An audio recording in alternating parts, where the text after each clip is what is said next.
Well, ladies and gentlemen, want to welcome you all to day 2 of this tournament.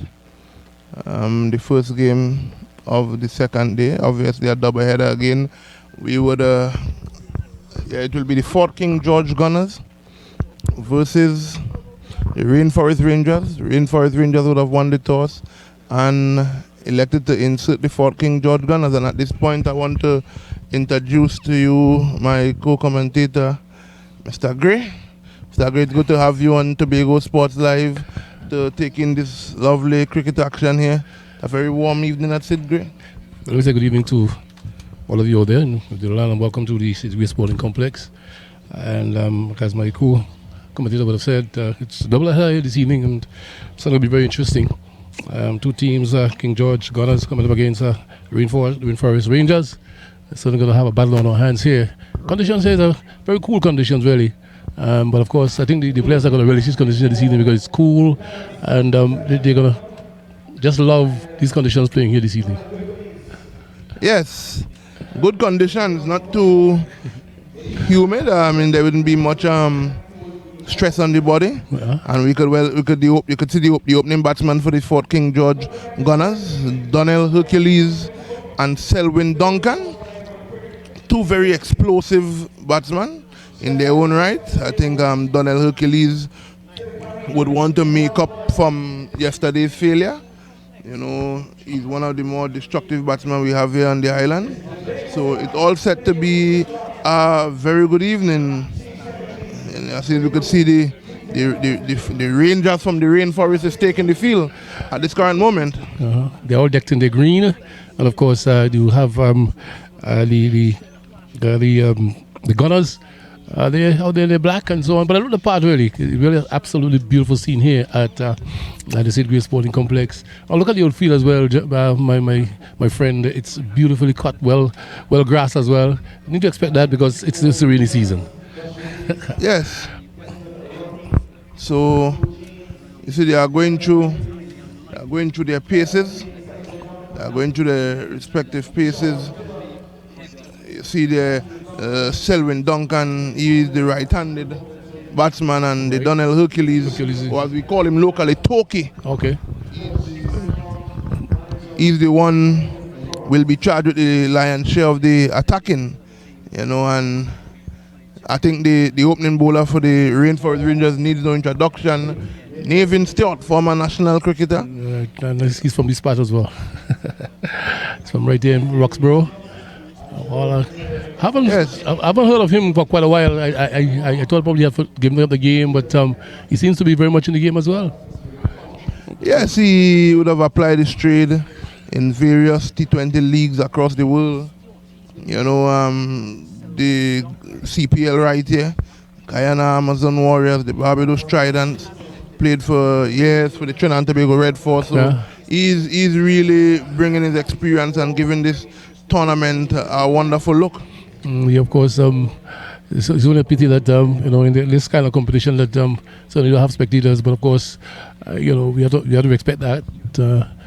Yes, we have to take, and we have the first delivery anyway. And that's a short one pulled there by Duncan. They are contemplating if to take the single. Looks as though they were caught in two minds. Like the pitch that we look at the pitch here, the first delivery. There's just nothing yet. I mean, we got to depend on a few deliveries to see how it's playing. Whether it's a fast track or a track that would take spin. But of course, we shall see. Of course, as the game progress. You see, but the thing about this, you can't take too much time to read what the pitch will do because it's only 10 overs. You'll have to get her going very rapidly. As Stewart at the back of the top of his mark, and he's on his way to bowl to Duncan. He's giving Duncan one. Well played by Duncan there. Rather good delivery. I was well pitched up. The first one was a little bit short. Duncan was able to hit it through the square leg area, but this one well pitched up, and Duncan had no other choice when the defense. So two deliveries, dot balls. In this version of cricket, dot balls is like goal, that most prized possession. Stewart's on his way again.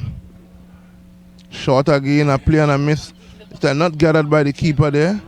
They're gonna come through. they're gonna come through to add 2 runs to the total there. So we are in over number 1. So they're off the mark, so to speak. 2 for no loss here. Yes. So what I also want to indicate at this time, these guys would have played with each other coming up. So it's good to see them do battle here on the opposing team. So in the over number 1 here, and it's another good delivery.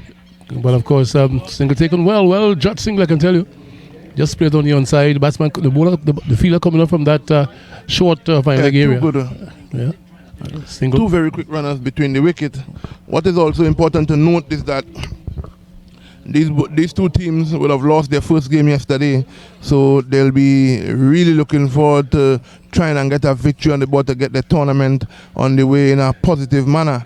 As Donnell Hercules, better known as Toki, very, very aggressive man, but he will have to contend with a very experienced campaigner in Nevin Stewart, as there's some adjustments to the field. Right, so a pretty widespread field really, but here is Stewart. This delivery, so it must be a wide, down leg side. Keeper had to go down side, leg side to take it. So Stewart looking to pitch that one in short, but of course I suspect too short, down the leg side, and was well taken by the wicketkeeper as well. Yes. Remember, for those who would not have been privileged to tune in yesterday, this is the inaugural tournament, game day number 2. So and Hercules pulling that one rather uncomfortably. That was short as well. And so he's off the mark, Hercules. And the score is now 5-0 loss here, number 1. And just to let our listeners know that each bowler can only bowl 2 overs in this competition. So this is Stewart's first over, and sometimes they bowl them out and sometimes they just keep them back for the last. Yes. You never know. You'll have to be very tactful in this version. Each over comes with the respective responsibility, as he's on his way here now to a short one yet again. He got away with that one. You see, Zook attempted to pull that one. He would not have made the necessary contact to execute that shot. So I think it's safe to say that we would have come to the end of our first over in the first game of tonight's doubleheader. Fort King George Gunners versus the Rainforest Rangers. They are 5 without loss at the end of over number 1. So a good start basically for both teams, you think? Yes, even start, that over there. The batsmen were trying to get a feel of things, a couple short balls from start. Right. And he would have changed up his length a bit, showing a bit of variation. So looks as though we are going to have spin. Yes, and that's a trend that is getting very popular these days, with spin opening the bowling on one end in these limited overs version. Well, of course, I think that is the trend, and so I think we're going to have to live with that for maybe for the rest of our cricketing life, really. And the bowler also taking up the attack on that side, just to have his name. So Ansel Ned. That's Ansel Ned is the new bowler from the other end. He will be bowling to the left-handed Donnell Hercules, better known as Toki. Toki is taking his guard. One thing I can tell you is that if Ned is not on his right line and length, he will pay the price against this batsman called Toki. So let's see how he goes. Pretty aggressive, but of course straight back. Yeah. A little bit good short. Fielding off his own bowling. Right. One thing I can say of Ansel Ned, he's a very good fielder of his own bowling. Very experienced player. They've applied his trade at the top level in Trinidad for quite a number of years. And it's good to see these guys coming back over here now and playing amongst these young talent. Another short one. And that one was short, and it got the punishment from Donnell's Hercules.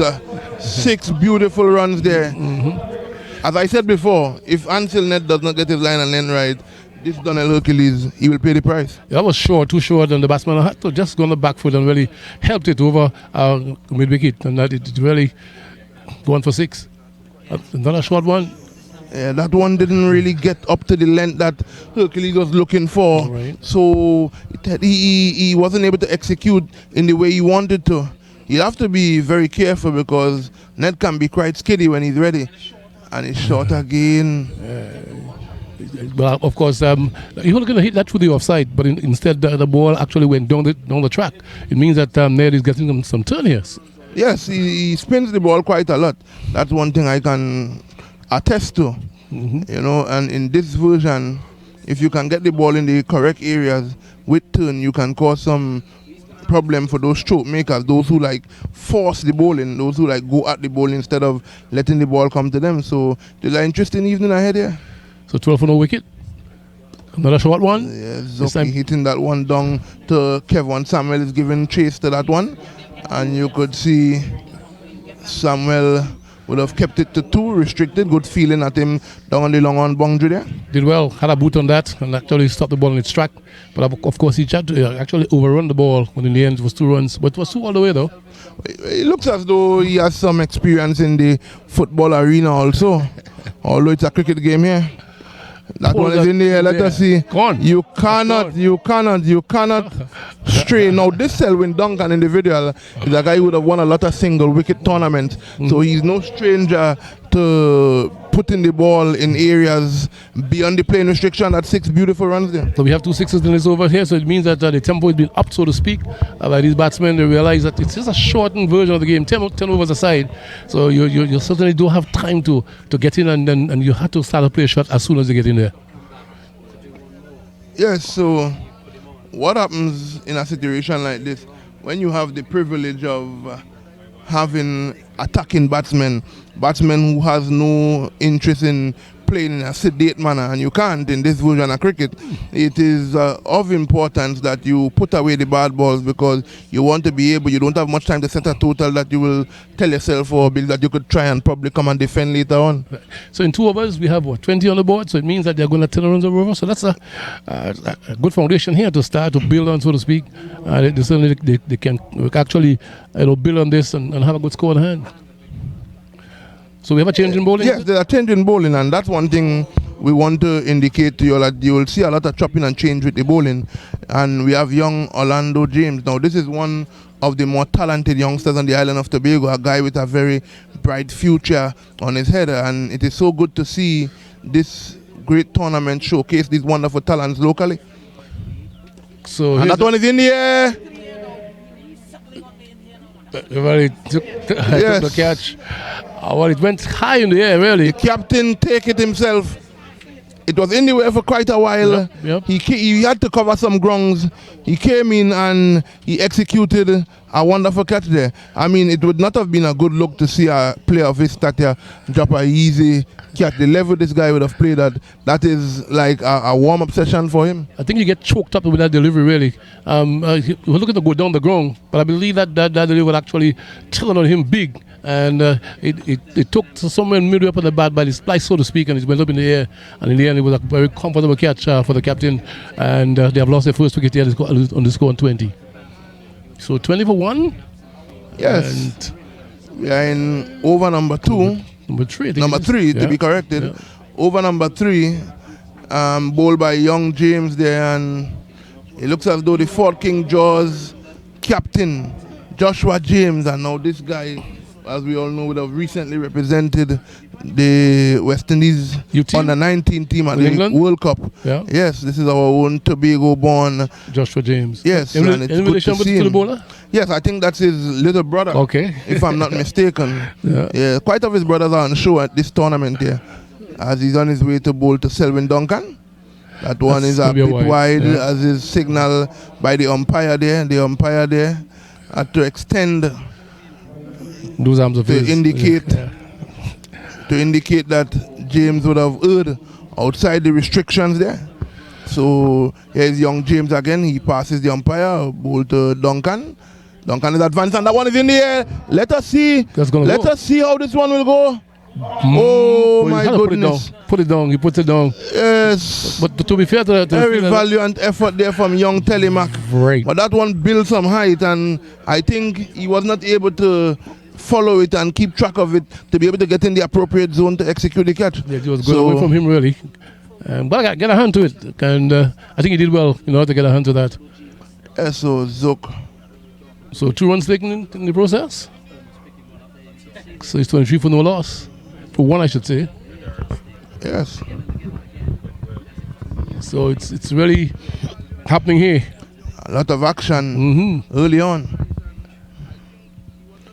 A swing and a miss by Duncan there. Duncan is rehearsing what he should have done first. That ball was pitched up and just moved away from the right-hander. And in the end, he just couldn't get a bat on that and take him behind. So dot ball there for James. So James on his way now to Duncan. And that's in the air again. But it looks as though this one will not even come close to any field to even give them a sniff of a chance at executing the catch. 6 beautiful runs off the bat of Duncan there. 6 good-looking runs, I can tell you. It was an effortless shot, really. He didn't really put everything into that. He just wiped, just turned around and just flipped it, so to speak. And it went down to fine leg, and the fielder down in fine leg boundary had to just watch the ball as it goes over the rope for 6. So James once again. Duncan is going again. It looks as though this one will be fielded rather easily. It looks as young Kent out there. Yeah, squirrel on the boundary. Yes, so he picked it up. That's one more valuable runs to the total. Remember, we are in over number 3 here. The score is now 28. Over number 4, right? 28 for the fall of 1 wicket. It looks as though Captain Joshua James, the West Indies under 19 all-rounder, will take his full strike. Brother to brother. Oh, we shall see how it goes. Get that drive. Brother is advancing down the ground. Well stopped down here. Yeah, well picked up there by Davrell McPherson. And single taken. So the over come to an end eventually. Yes. And of course, after 4 overs. After 3. 4. Remember, we start here. Over number 3. After 3 overs. The score is now 31. 31 for loss of 1. Yes, and what is important to note is that young Omari James has been impressed in, and he has been performing in every opportunity given to him. And you can see he created quite a number of opportunities in his first over. So it looks as though he will have the opportunity to bowl a second over because that was a very good first over. Well, as we said before, they only have 2 overs to bowl, and of course I think it's going to be a brave captain really to give the bowlers the 2 overs on the trot. We shall see how it pans out here because it tend to once you bowl a good over, first over, they tend to try to keep you back for a little bit. Once wickets are intact, you tend to rest them for a little time. We shall see and keep that momentum going. Guess so. But this has to be a good battle here. Joshua James versus Nevin Stewart. This intends to be a good one. As you see, Stewart is trying to get the fielders in the right places because he knows that Joshua James is more than good enough to deposit him out the playing area if he strays or errs in his line and length. So let us see how we go. Stewart on his way. And James is pulling that one. That one had some height. And James pulling that one very controllably. Picked up by the fielder there. That's 1 run to the total. It brings now Duncan back into strike. Well, we can see that Stewart actually changed ends. He's bowling from the top end now. And this is his final over. You know that there's only 2 overs the bowler is able to bowl. Yeah, it's important to know that Stewart is bowling well within himself also. And Duncan, lovely shot. If you are beautifully played, not tuned into Tobago Sports Live, you have just missed that class. What a shot. I mean, as a cricketer, as a cricket fan, as a man into the game, you can have nothing but a great and a high level appreciation for shots of that quality. It went down the ground like a bullet. I can tell you 4 runs in the making. I mean, not a man move when you play that shot. This it's high in there. there. But of course that might land safe because there are just 2 fielders down there. It was in the air, but of course it fall very, very safe. And a rather disappointed looking captain there. So 2 runs in the making. He slowed up that one a little bit on him there. Yes. Change his pace, adjust his line and length, and he almost got the scalp of Duncan there. But Duncan lives on to battle for yet another day. So Stewart will have to come back to the top of his mark as he passes umpire, bowls to Duncan, and Duncan is cutting that one but straight to the fielder there. Good pickup by the young agile Kent. This young Jaden Kent fella really want to look forward to for the future. He's got a lot of ability on his young shoulders there, and I do not know, maybe I think you'll get the chance to see him later on in action. He bats. Yes. Bats, keep, bowls. Really, really talented young fella. I got to try to know these guys. It's a good delivery though. Yes, playing that one down. Well picked up by the local boy, Davrell McPherson there, playing in his home venue. Right here, from Roxborough right here? Yes, Davrell McPherson. Another one of our talented players. Tobago is so richly blessed with these young talented players, and courtesy Tobago Sports Live, they have an opportunity to broadcast and showcase their skills on a wider platform, because as we know, the viewing is followed all over the world. Thousands of people are tuning in to this broadcast, so it's a pleasure to bring it to them. The inaugural Chief Secretary T10 Blast. So we are live here at the Sidgwick Sporting Complex. Yeah, Stewart is on his way here now. And James is hitting that one in the air. It should be out. Let us see. Yeah, and he taken by Ansel Ned. Must be out. With a short delivery. Was short and he was on the back foot. But of course, I think the ball actually get big on him. And he's looking to hit that down the ground. The ball actually hit the bottom of the bat and then went up in the air. And the man down there at long off, I should say, took a very good catch. So 2 wickets now. Stewart using his experience, using his guile, right, a lot of different lengths, and he would have cramped James for the necessary room that is required to be able to execute that stroke. And a very well judged catch by Ansel Ned there, who is also one of the senior guys on the team. So I think right now the Rainforest Rangers will not be too disappointed with how things is going. But at the wicket for the Gunners there, is another destructive player in Nolan Orr.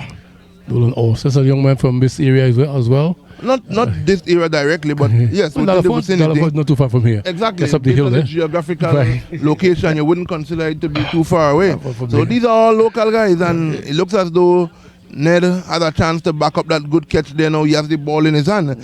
Let us see how we will fare against Nolan Orr, who at no time will allow anything loose to get away. And there's some adjustments to the field there. So 39 runs on the board, 4 overs completed. Just shy of 10 runs per over. And that represents a pretty good start here for the batting team. Yes, indeed it represents a good start here. I think the Rangers will be looking to try to pull back things here now. So Ned seems to be a spinner, yeah, from the look of things on this distance here. Is the short one? Yes, off spinner.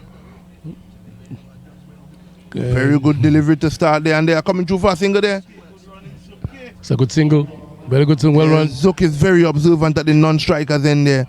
He saw the opportunity and called his partnership to complete a very easy single in the end from the look of things. Yeah, because the ball went straight to the fielder, but he has some distance away here.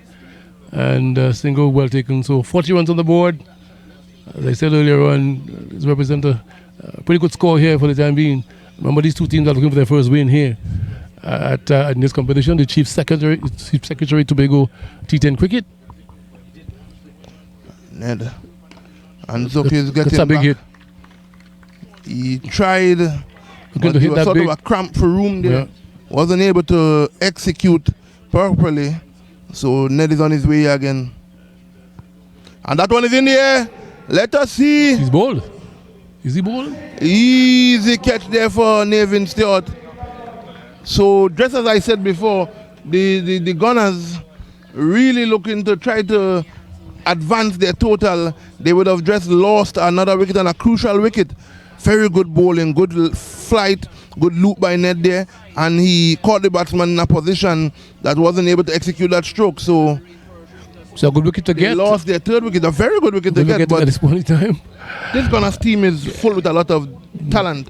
And not only talent, dangerous players too, because the man that heading to the wicket, his local name goes shutter ball, that's Shaquille Duncan. Shaquille Duncan replacing Duncan, but this young Duncan, I must say. What about him? A very aggressive player in the making, I believe. Exactly. He doesn't.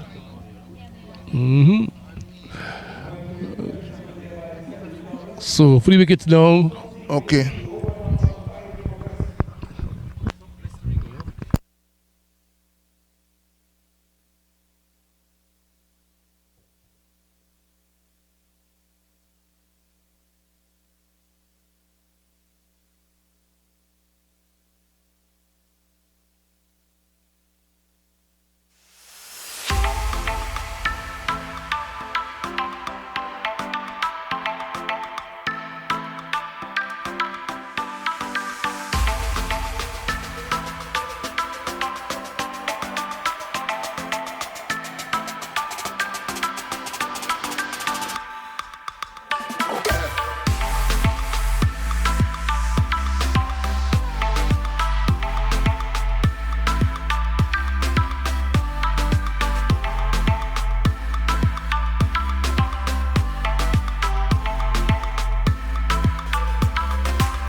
So yes, our viewers, we are back here live on Tobago Sport Live, bringing you game number 1 of the second day of this doubleheader in the inaugural Chief Secretary T10 Blast. This tournament only one goes well for the future.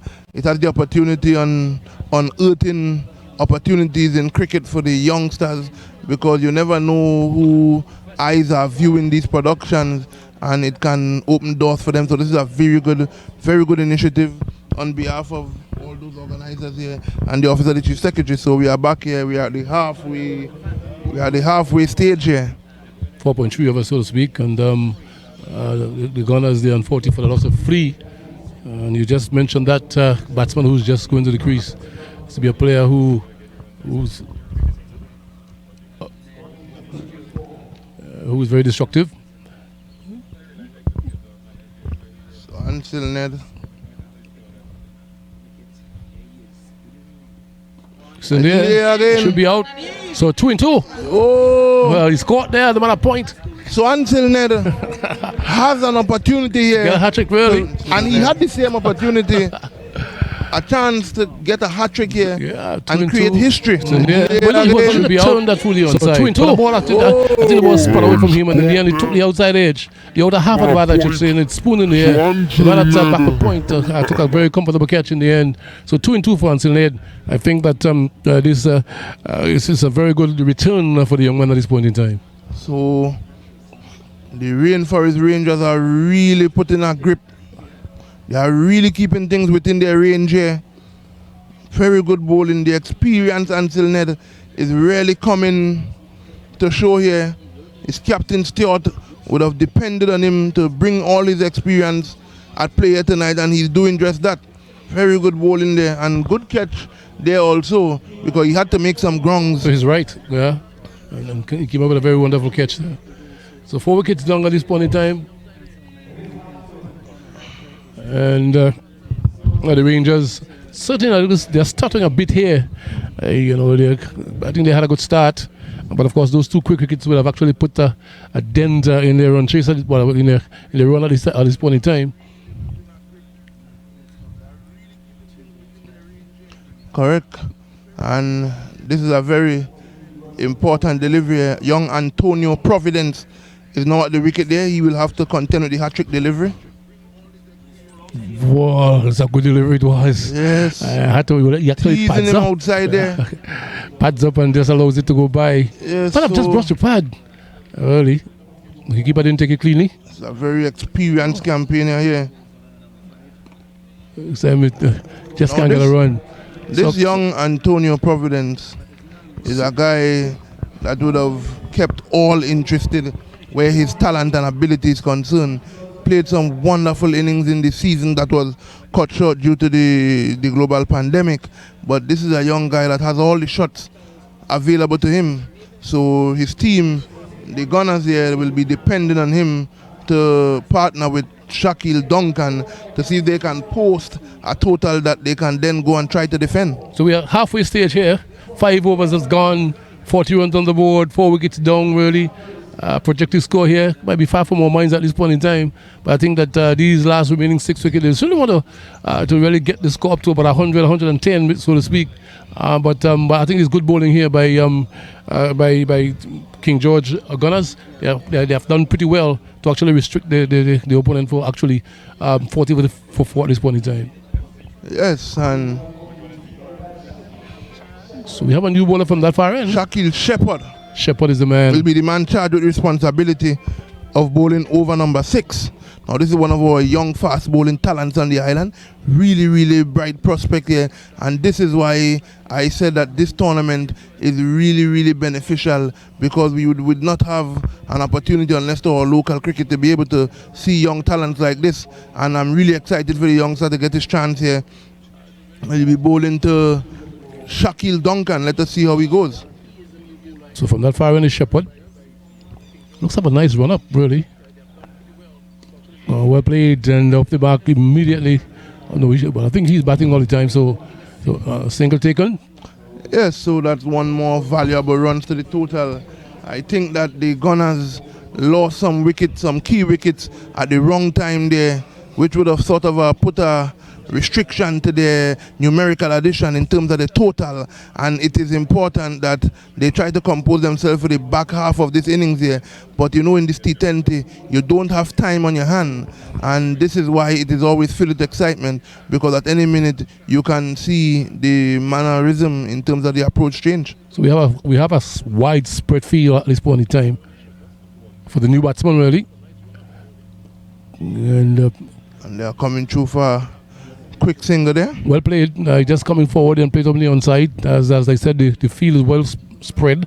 As a result, he just played it pretty short and then got a single. So he's off the mark now at the new batsman. So it's 42 for the loss of 4 here at the Rangers. They really want to really capitalize on these last Yes, they will want. 4.4 over, so to speak. Exactly. You want to get some runs here. But Duncan's still there. He's a player who can hit the ball all over the park. And flick that nicely. They're approaching him. They're approaching him with a lot of respect here. Caution, they got to do that. I don't think they have that luxury. So this approach from the Gunners, apparently they are probably trying to conserve themselves, because these two guys know that they have the strokes, they have the ability to really pick up the slack in the latter end of the overs. So probably they are trying to see off this way, consolidate, and then go hard in the last 4. So we are 43 for a loss of 4 here in this first game in this T10 competition. I think the first of its kind here in Tobago. Yes, you are quite correct with that. And I hope that it's not the last of this kind. I hope it's something that experience, that process known as continuation. we shall see how it goes. So there's a big drive. There's a man down there. Let us see how that will end. The youngster comes around, a bit of slide, but a pickup, a good pickup, and yes, he's applauded. What I was note with under the captaincy of Nevin Stewart and this rather youthful Rangers team is that even though someone makes a error, let's say like drop a catch or make a misfield, you are not seeing any dropping of heads or whatnot. They quickly to encourage them and motivate them and keep them going, and that is why under his leadership the youngsters can only learn. No aggression shown by the skipper, and that is pretty dog as well for the development of the youths. So here's another delivery. Going to pull that Providence through is the pulling outside. that one. Didn't get the room to really swing his hands as he wanted to, so let us see. This is a rather quiet over. I don't think the Gunners is Just come by reading singles. the situation. Come by singles, they need to have Yes, force I here. mean, in this shortened version, even shorter than the T20 version that we are accustomed to, this is a rather silent approach. This approach doesn't have much aggression to it. So maybe there need to be some aggression from the Gunners here. They probably need to up the tempo a bit. But as I said, they trust their ability and they are probably looking to set up for the long stall. Final delivery of this over. Let's look at that. And they're he's hitting gone the air in the really, air. but there's no feeler down there though. A bit fortuitous. Yeah. The Come up for the youngster second. coming There could be a around run with out the here. ball There up in could be a run out here. There should be a run out. And Let it us looks. see what is the umpire decision. Well, Looks as though he probably would have made it. did he make it So, really? a culmination. There's a gathering of a lot of Miscommunication errors, between them both. you know. So at the end of the Over number 6. sixth over, they are 48 for 4. 48. Remember, they were inserted and they are charged with Don't feel responsibility like now no. of putting a Yeah. good total. Come up for the second. There could be a run out here. There could be a run out here. There should be a run out. And it Let us looks. see what is the umpire decision. Well, so we are live here at the Sigrid Sporting Complex. And of course, we just want to do a little change. At this point in time, fellow commentator has slipped out the chair, so to speak. And then we're going to be joined by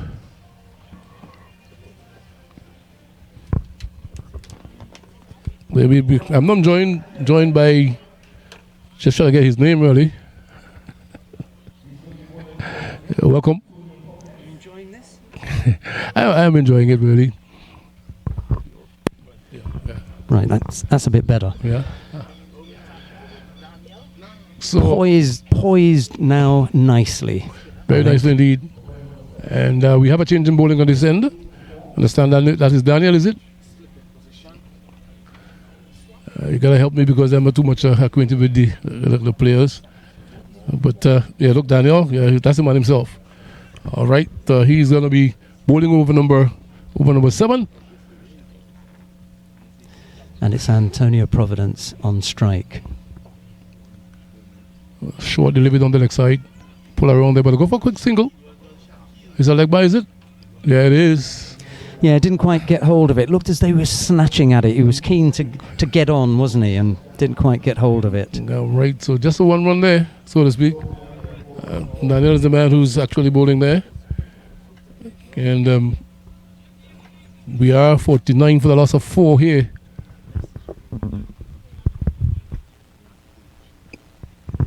So it's Daniel. This delivery. That's got to be high in the air, but of course nobody can get there. This is going to go away. And short to speak, is going to go for 6. Here's a beautiful shot. It was short outside the off stump. And he literally swing that at, got to the bottom of the bat. But in the end, he had enough power and enough meat on it for him to clear the boundary. So 6 good looking runs there for the man there. That's got to be high in the air, but of Yeah, course a good nobody can strike. get He got there. It's hold going to of go it. away. Not the most attractive looking, No. but it was effective. And no one's going to look at the end of the day and say it wasn't attractive as 6. That's the most important thing. 55 for 4 now. So Daniel, his first over. And he's up to the wicket and he bowls now. That turns away from the batsman is an appeal. And he was out. He wasn't out of his ground really. I think the wicketkeeper did well. Batsman was beaten there by beauty. The one that left him, so to speak. And in the end, no harm done. Yeah, it looked more as though it hit the keeper and bounced back onto the stump. So it wasn't even really an attempted stumping, was it? Right. So here is Daniel. Cutting and straight to the man there, going for a single. This could be a run out. Well, bad throwing there. Bad bit of cricket here by the fielder. Actually picking up and actually have a shot at the stump, missing them, and then the single was taken. Got overexcited, didn't he? He wasn't out of his crease there. And even if he was so close to getting back that the throw, you had to think about the risk that you ran with possible overthrows. In the end, they didn't. But I wouldn't have been shying at the stumps at that point. So they can't give away runs at this shortened version of the game. They need to actually try to see how much runs they can save at the end of the exercise. Daniel, this time coming on the track and driving well. He's in the air here, can't get that. Let's go for 6. A beautiful shot.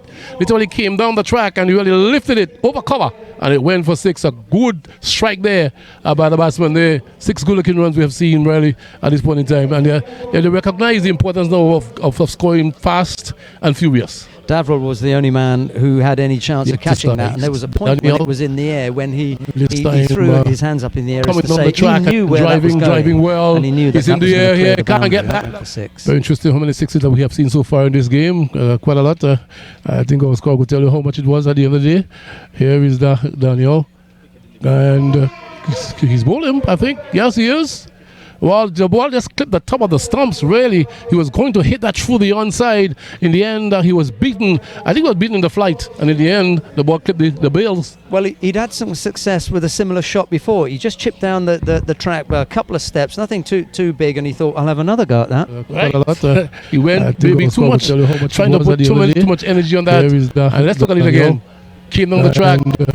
He just chips down a little bit, doesn't he? It's not really big steps, but he doesn't get there. Didn't get there, and he was ball all over the place. So the new batsman is going to be, is it? We're trying to find out who that new batsman is, but of course 5 wickets have gone down here at this point in time. All right, it's Williams who's going to replace Antonio Providence. Providence was there for a while. They will be interested how much runs that Providence would actually scored. I'll give that in a while.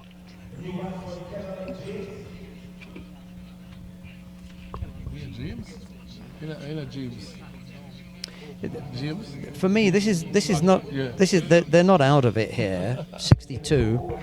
They could still put on another, say, 30, maybe even 35. Three of us remaining, so they had to really as long as they get up towards the 100 mark. Half of the side gone. They could still get to 100, as my co-commentator would have said. We shall see. Need a big over, though. Need a big over. Someone's got to go big. Another left hand. So new over. And that's a beautiful shot. That's a magnificent shot, really. But of course, this outfield is slow. Owing to the fact that we had some rain over the last couple of days. So it's pretty slow. Just a single taken. And the thing is, you would have to hit extremely straight in order to get past the men in the deep there. The minute that it's wide, you're going to come into your deep fielders. Good strong shot, but just one run. 62 for the loss of 5, or was it 63? We shall correct that in a while. But it's another delivery. For this delivery, well, he's hitting it in the air. There's a man down there now. Well, dropping, and he will run away for 4. Really, trying to open up the face of the bat. The ball hit the outer portion of the bat into the air, and in the end, 2-3 bounces into the boundary. And of course, this is what the batting team need at this point in time to get some quick runs on the board in order to reach that magical figure. We should think about just over 100. So it's 6-6 for loss of 5 now. Well, if you hit that kind of shot, I mean, for me, it's deliberate. Look, he does give it that up and under. He knows that the men are in. There's not a man out in the deep. He can afford to run that risk, and it paid off on this occasion. If there's a man out in the deep, you can run in and take that. But there wasn't. He's still got the men in here, so that's a good shot, and it paid off. So that was James, the man who hit that 4. He's batting still because he just scored a good 4. Here he's settled over the bat and looking to work that through the onside. But the ball, 2 songs coming there. Whether the ball hit the bat or pad, we shall see. And it looks like, well, it's going to be pad. It's a leg by here. And trying to swing it down that fine leg area. And ball hit the pad. And then 1 leg by taken. So it's 68 for loss of 5 now. So it was a good delivery in the process, though. Yeah, they all count Alvin. So, he kept it down to 1 run, but they rotated the strike. They'll feel good about that. As long as they're turning the scoreboard over, they won't feel that badly. And this is what they need. They need to rotate the strike, so to speak. So here's another delivery that bowled him all over the place. Yeah. Looking for a big yahoo, so to speak, head in the air, and the ball just hit the leg stump. All 2 bails come flying off. So a good wicket to get at this point in time. It had that head in the air look, didn't it? Yeah. I tried to hit that somewhere in corner, but of course he just missed it all entirely, and then went down So Yeah, 6 actually- wickets gone now. He just takes his eye off the ball. The head's actually not in the air. He's turning the head, and he takes his eye off the ball as he looks to make contact. But of course, you can't blame him because I mean this is the time that they need to actually up the tempo, so to speak, and the wickets definitely going down here. But I think the bowling side could tap themselves on the back at this point in time. They have done a good job. 69 for loss of 6 in 7.2 overs. It's a good return for them at this point in time. Yeah, Ned and Stewart taking those early wickets, including the early wicket of Joshua James, that really helped to put them in this position. So 69 for 6. We've got 2 balls left in the over. So 2.2 overs left. So we have a delivery that gone there. We're just trying to pick up who's the new batsman because I'm not too familiar with the guys, so to speak. But of course, bye was taken there. So Dillon is the new batsman, of course. Has he got another mark? No, because that was a That's a bye. bye? He didn't make contact with it. They make contact. All right. So Duncan is the man who's going to be facing now. And he's facing Shepherd. Here is Shepherd. And he will pull that through the onside. Down to find like it goes. They're looking for 2 here. And we just cannot trust. Had a good arm, that man down that final leg, pick it up. And of course, just a 1 run. And the score now move on to 71 for loss of 6. So over number 8 has come to an end. So we have 2 overs remaining here. What do you think would be the projected score here at the end of these 2 overs? Well, I'm just looking at the bowling there. Daniel has gone for 13 off that 1 over, but Shepherd has just finished his 2 and he went for 15. 15. So you would take that.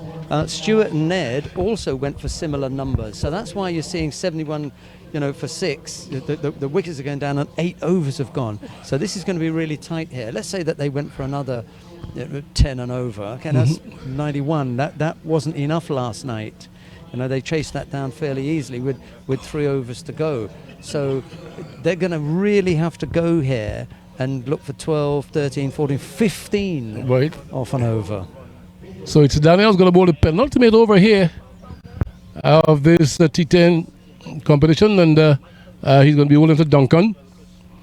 Pretty widespread field, and give it a feel in a moment. But here is Daniel. Duncan lifting that. That's a beautiful shot. That's gone for 6. He just lifted that back over the bowler's head, and it went into the boundary for 6. So it means that this is crunch time now for these gentlemen. And the ease with which he hit that ball, he didn't have to move his feet there. If you see, that was right in his zone, right in the slot. He's able to play that beautifully. And there haven't been that many balls. They have. It's been a pretty good performance here from the bowling team, not to give them this type of delivery. I was pitched up right into the slot, as my co-commentator would have said. Stand and deliver. Yeah, well, of course, there may be a little bit of moisture on the ball, so you'll find Daniel trying to wipe some of the moisture off, and he's going to be bowling to Duncan at this point in time.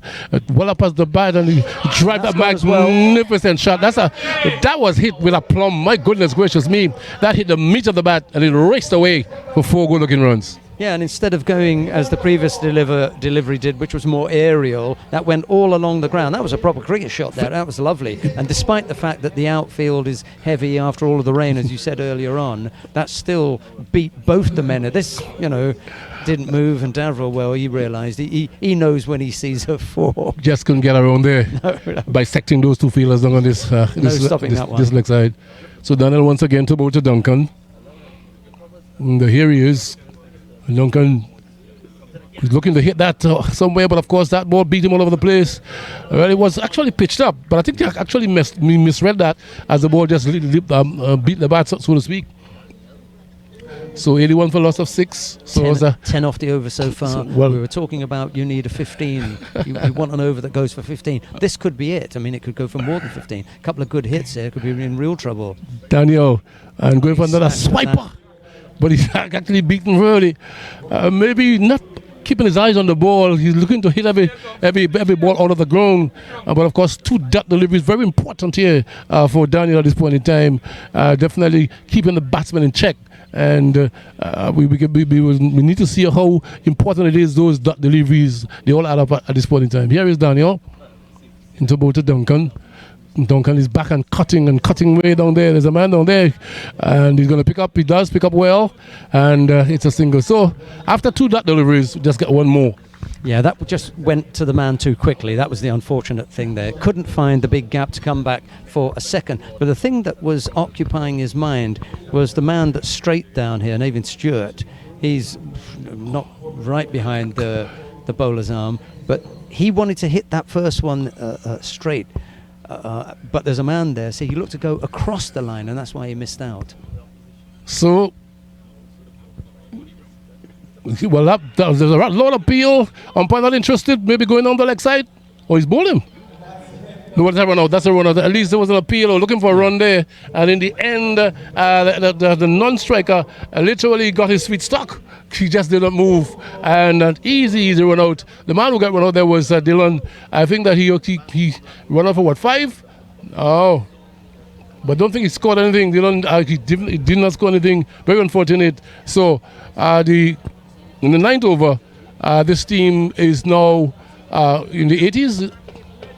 82 for 7. 82 for the loss of 7, and then this is the final over is going to come up.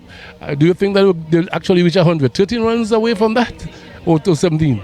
17 runs? I thought that was going to be the big over, and a couple of more hits, and that would have been the over that they were looking for. In the end, a couple of things transpired that put that out of the equation. So now that's put pressure on these two batsmen to make it happen in this over, because you really, 10, 12, 15, you've got to be looking for those kind of numbers.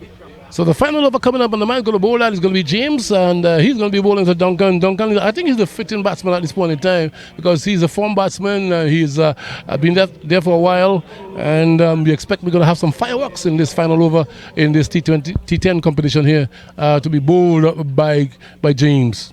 Well, the only good thing is that he is well set. Oh, that's gone, out of town.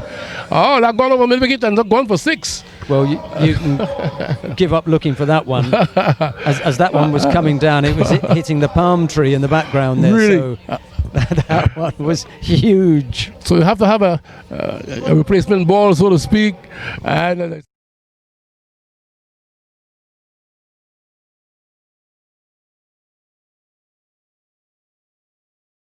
kind of a player, and he's going to be facing up to James at this point in time. So here is James as we bowl into Duncan. Duncan got the back foot, but he misses that one. That pass underneath the bat was a good delivery. In the end, it was outside the off stump, yes, but of course, dot ball. I think James will be very comfortable with that. Yeah, he missed out there, to be honest, Duncan. That was short enough for him to have a bit of a sighter. Could have put that anywhere on the offside. Here he comes again now. Delivery number 3 in this over. And another good delivery once again. That this time it was a little bit shorter. And it actually climbed big on Duncan. He just couldn't get back onto the ball. Take him behind. 88 for 7. So 3 deliveries remaining here. And all of us are wondering whether they're going to get to that magical figure. 100. It looks better than 99. Here is James. Ball to Duncan. Duncan lifted that, and he's going to get some more runs here. He's going to go down there to going to pick up 1. Pick for 2.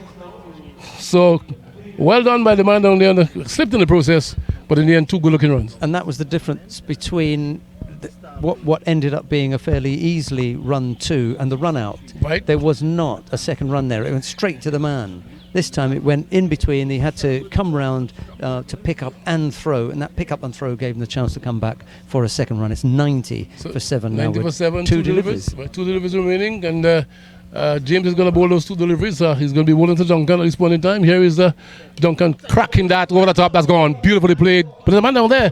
There's a man running around to his right, and they're going to have a second run. But of course, the throw was not a good one.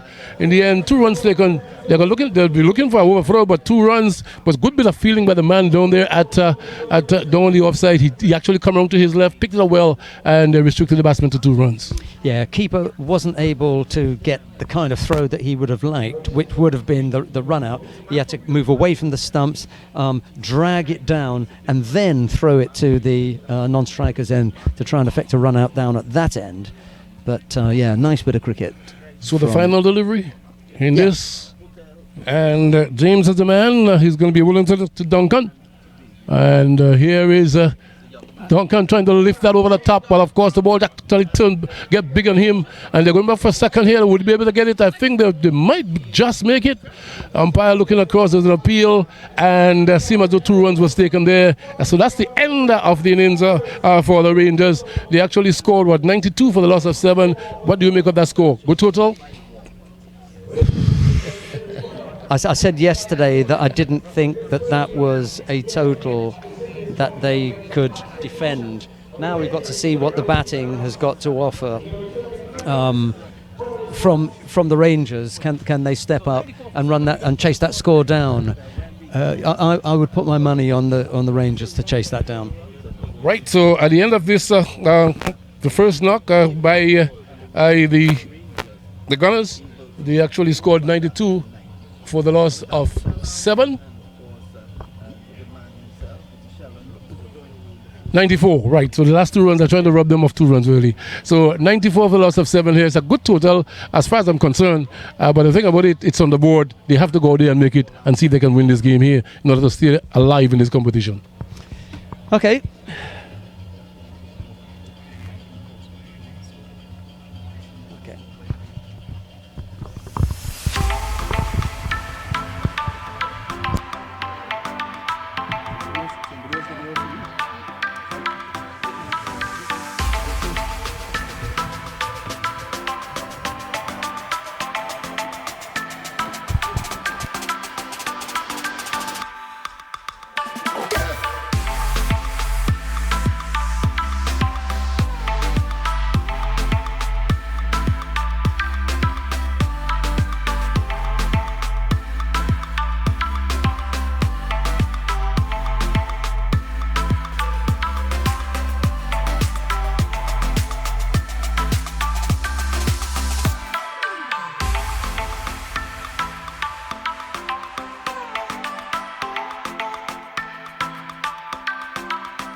Look, it plug out.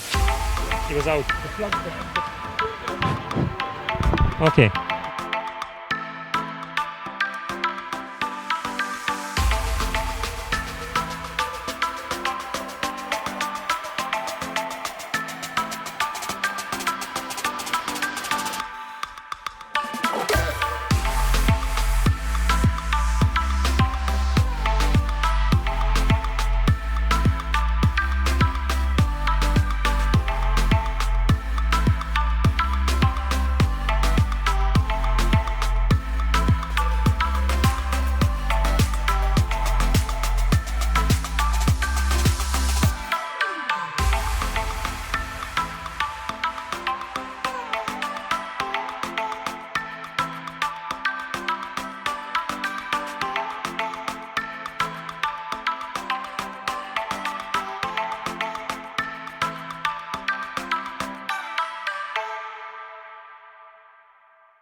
Right, well, welcome back, everyone. We're about to get back underway. I'm delighted to be sitting alongside Alvin Gray. Alvin Gray, you've got your thoughts on this head-to-head between the Gunners and the Rangers. Where do you think we are? Well, a very interesting contest going on here at this point in time. I want to believe that at the end of this exercise is who wants it. He's going to take it really. But we have started here in this run chase, so to speak, and we it is the Rangers. They are batting at this point in time, and of course James is the man opening batting. I hope I get that right. Yeah, Orlando James Orlando is up there James. with the skipper, Right. Nathan Stewart. This is going to be really important here because Stewart got away last night, Right. put some good runs on the board. He kept his team in the going right until the last over because he'd put some runs on the board. If he does that tonight, then that total is not going to be out of reach. So outside the off stump and played up on the outside there, and there's no run to tell the bowler. That's K. Dillon. He's a well-known figure because a guy well known from these parts. Right, so he's opening the bowling really. It seems as though he has a very long run, and sincerely hope that he has the pace to actually back up that run that he has. Well, here is Dillon bowling to James, and outside the off stump, he just allows it to go by. Let's pull the bat inside the line there, and Wicketkeeper takes it well. So chasing a score 94, really, they certainly don't have much time to actually settle down. They need to just start right away and try to get runs on the tin, so to speak. Yeah, there's no real talk about getting your eye in or settling in. You've got to be ready to get underway and take advantage of any loose ball immediately. So here is Dillon. James working that through the onside, looking for a single, but it's not there, really. I wonder, that single could have been on. I'm not too sure what actually happened there. I don't think I'd have been going. Of course, you had to pick up the singles. If you're not getting fours here, you've got to pick up the singles pretty often here. So we have so far just the first over here, and 2 runs on the board, so to speak. And here is Dillon from this commentary booth end and bowling to James. James pull it around the corner. There's the man down that fine leg, had to run across to his right, picks up single taken. So 3 runs on the board here for the Rangers. They're certainly trying to get scored 95 to win the first game of the tournament to stay alive in this tournament, so to speak. The ground fielding, to be honest, has been very good. We've seen a few catches go down, but you'd expect that, especially when it gets, when the lights are fully on and it gets completely dark. A few catches have gone down, but the ground fielding has been very good, and most of the players are young and strong and able to get the ball in very, very quickly. The outfield, I have to say, is not the greatest, but it hasn't caused any problems, so keep our fingers crossed. So Stewart is going to take his first delivery. And he's trying to work that through the onside, but maybe it might come off the hip, so to speak. We'll wait and see. Is it gone into the boundary? It's 4 runs. 4 runs. Well, he gets on bat on that, and it's gone for 4. So, got to be very mindful of Stewart. He's a player who does not stick around, really. I mean, he loves to put bat to ball, and his first delivery getting 4 runs on the tins. So, a good start for Stewart, so to speak. It was just off target, and another couple of inches this way and a little bit straighter would have been better. He just got that going down into the area where Stewart could step inside a little bit, and he managed to get some bat on it. I thought perhaps it had come off the thigh pad, but the umpire is best placed to determine that, and he said no, that's runs. So they're on the field, so we get 6 runs coming from the first over. And that first over there, 7 for the first over, and that over that was bowled by Dillon. It's going to be interesting to see who actually look like Providence is the man who's going to take up the attack from the far end, and so to speak, he's going to be bowling to James at this point in time. 7 for no loss here. Remember the magical score, 95. They've got to make 95 to win here, and of course if they do this, they're going to have their first victory in this tournament so far, which I believe that they certainly desperately need to stay alive. T10's a funny one. You chase what under normal circumstances might seem like big targets. As far as run rates are concerned, and the run rate at the moment is just under 10. I don't think that's out of their reach. So here is Providence. Well, of course, it's a dead ball. Probably trying to get his runner pretty right. I'm not feeling comfortable with that, so who of course is supposed to abort your run and then start all over again. Here he is, going to be bowling the ball outside the off stump and looking to really that kept a bit low. I mean, for the first time we have seen the ball keeping a bit low in this track. Really, I'm not too sure if it's a sign of thing to come. Just got that little bit of an awkward delivery right at the end. Outside the off stump, looking at the umpire there, but that was close so wide early. The umpire says, well, it's a legitimate delivery, so no harm done. So this is Providence going to be bowling to James. James on 3. At this point in time, he settles over his bat and looking to hit that. Wow.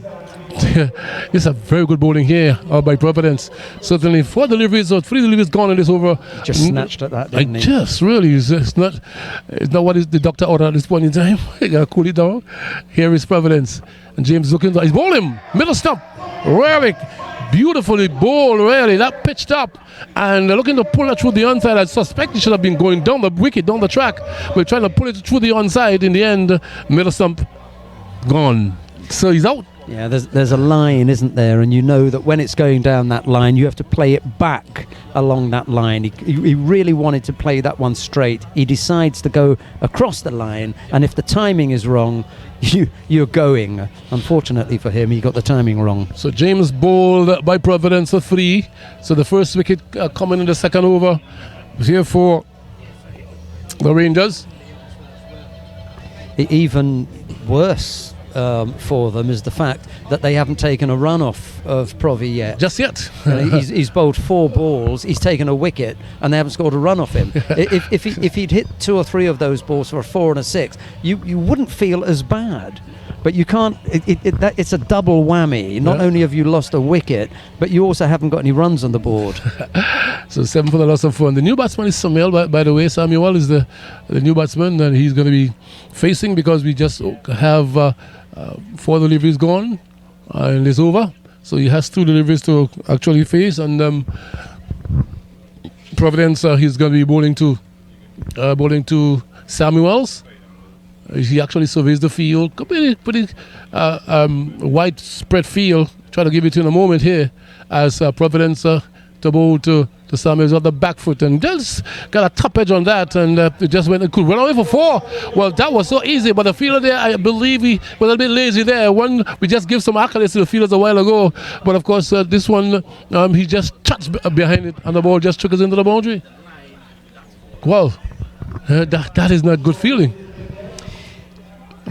So I got chastised yesterday for being negative about someone, so I don't want to say just how bad a piece of fielding that was. I'm looking at the umpire, nothing there, but from where you sit, that ball looked like he crossed the boundary, crossed the rope. But it just stick 2. The 2's gone on the board. I thought it touched the boundary. Yeah, it did. It's a pull shot back past the bowler early, and well stopped down there by the man on his boot. And they're going to pick up a single. So something that we need to look at, whether or not 4 was given. We did not see any signal from the umpire, and just a 1 run coming there, so it moves to 10 for the loss of 1. You have come to an end. And Provi's only gone for 3, so we know that was not 4. 1 out of 4, right. So it's 10 for 1, and I can tell you that Stewart, he's on 4, and Samuel, he's on 3. And that makes the score 10 for 1. Remember, they're chasing a target of 94, so they had to score 95 in order to win this game here. As I said earlier on, for them to stay alive in this competition. Both teams who are competing at this point in time, understanding is that they would have lost their first game yesterday, so they're in a situation where they must win here to stay alive in the competition.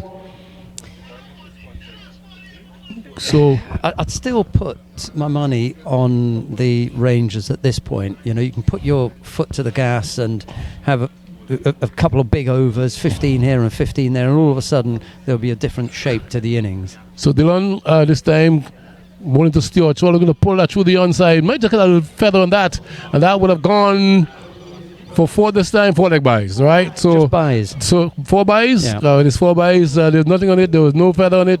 The fact of the matter is that he actually swiveled that outside the leg stump.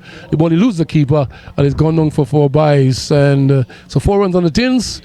I sincerely hope that the fielding team doesn't want it to come like that. But of course, when you do not really put the ball in the right position or the right spot, you expect that things are going to happen. So 14 for 1. Well, I think the Rangers will be happy for any boundary at the moment. Doesn't matter how they get them. Runs are runs on the board. So here is Dillon. He's going to be bowling to Stewart. Stewart taps away because he's up there bowling now. And Stewart pulls that and misses. There's an appeal. Beautifully bowled, I can tell you. Still going to pull that through the onside, but the ball actually was outside the off stump, and in the end, it just missed. He missed it all completely, taken behind. And it was climbing as it went past Stewart. Mind you, Stewart bowled one earlier on that had the similar result. Pitched it short, and as it went past the batsman, it was climbing, and people were saying it was a no ball. Here is Dillon to Stewart once again for this delivery. Stewart pull that through the onside. Not going to get much, but that it really hits it in the turf. But the man slide in the process. They're going to come back for 2. No, they didn't. They don't. But I think they did not take advantage of the slip of the fielder. In the end, just a 1 run. But they need to pick up every single run because runs definitely count at this point in time. He's got the field set right for me. A man out in the deep here at what is sort of wideish of cow, and then a straight man here, and then shorter in by the umpire at square leg, and he pulled that ball directly to the man. There was just a 1 run there. Here comes Dillon again. So he's going to be bowling to Samuel. That's going to be a wide. Should be a wide. Well, my word. Umpire did not give it. Was wide outside the off stump, and it isn't a wide really. I think the batsman had come confused, so wide I wasn't called a wide. But as we say, we are far from the action, so the umpire actually sees exactly if it's a legitimate delivery. It was in the end, and no harm done really. So as Dillon could be bowling to Samuels.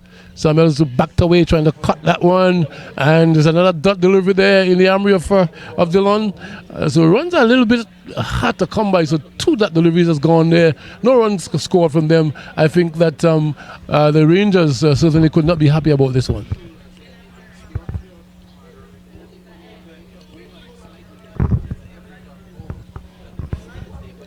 So 15 for the loss of 1. Here is Dillon. This should be a wide. Where it is. Now they do call it wide. It is a wide this time. It was too high with a bouncer, and the batsman certainly couldn't even reach that. He could actually leap off the ground. He just couldn't get a bat on that. In the end, signal a wide by the umpire. So that put the score on now to 16 for the loss of 1. Here is Dillon. And pulls away here. Well, that was savagely pulled away here for Milwicked. And it's gone for 6, really, with a tremendous shot. I can tell you it was too short.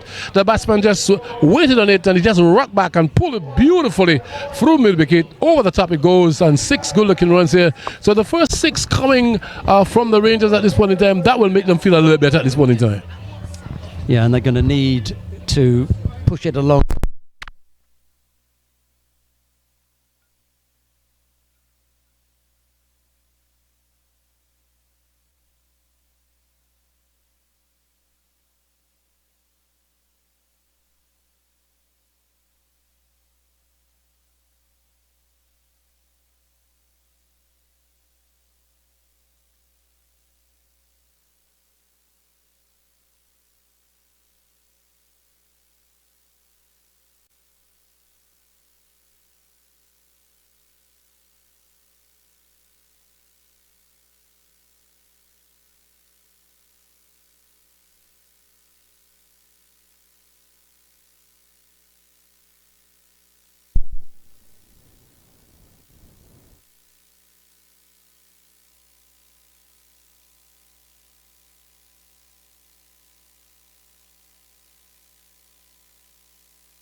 As he settles over his bat, he waits for the delivery.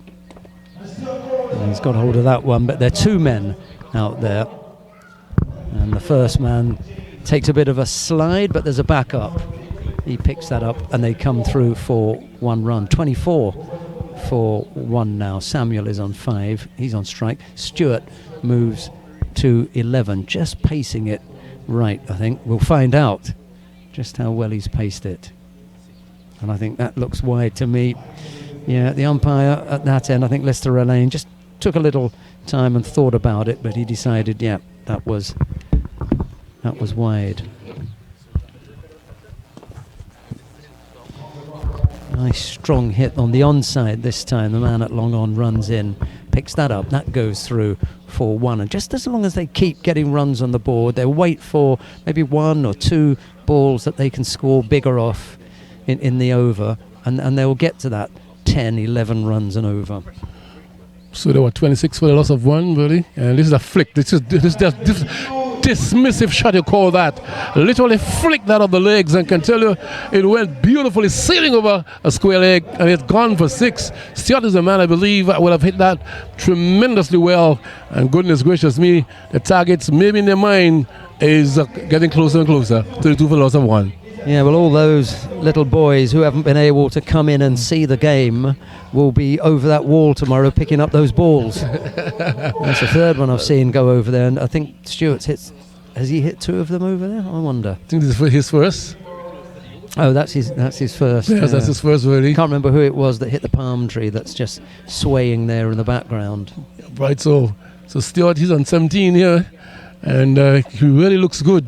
Settles over his bat outside the off stump. That should be called a wide. It's called a wide, really. And so he has to bowl that all over again, and that pushes the score now into 33 for the loss of 1, really. Stewart looking to hit that over the top once again, but head in the air, and in the end he just missed it altogether, and the wicketkeeper gathers. Well, he's looking for runs at this point in time. He's not going to stay there and really poke around. He's going to really hit the ball all over the park. Here's another big one. That's a magnificent hit. Am I going to get that? I don't think so. I do not think so. Nobody will get that. It's gone for 6. I think the fielder had fancied his chance, but the ball was going up and away. In the end, it hit the screen down there. So another good 6 there for the man Stewart. And as we were saying, it looks as though they're just, coasting along, knocking around the ball here and there. 2 big hits, 14 off the over. All of a sudden, things look a little bit different at 39 for 1. So the good sign here for them is they're still scoring runs.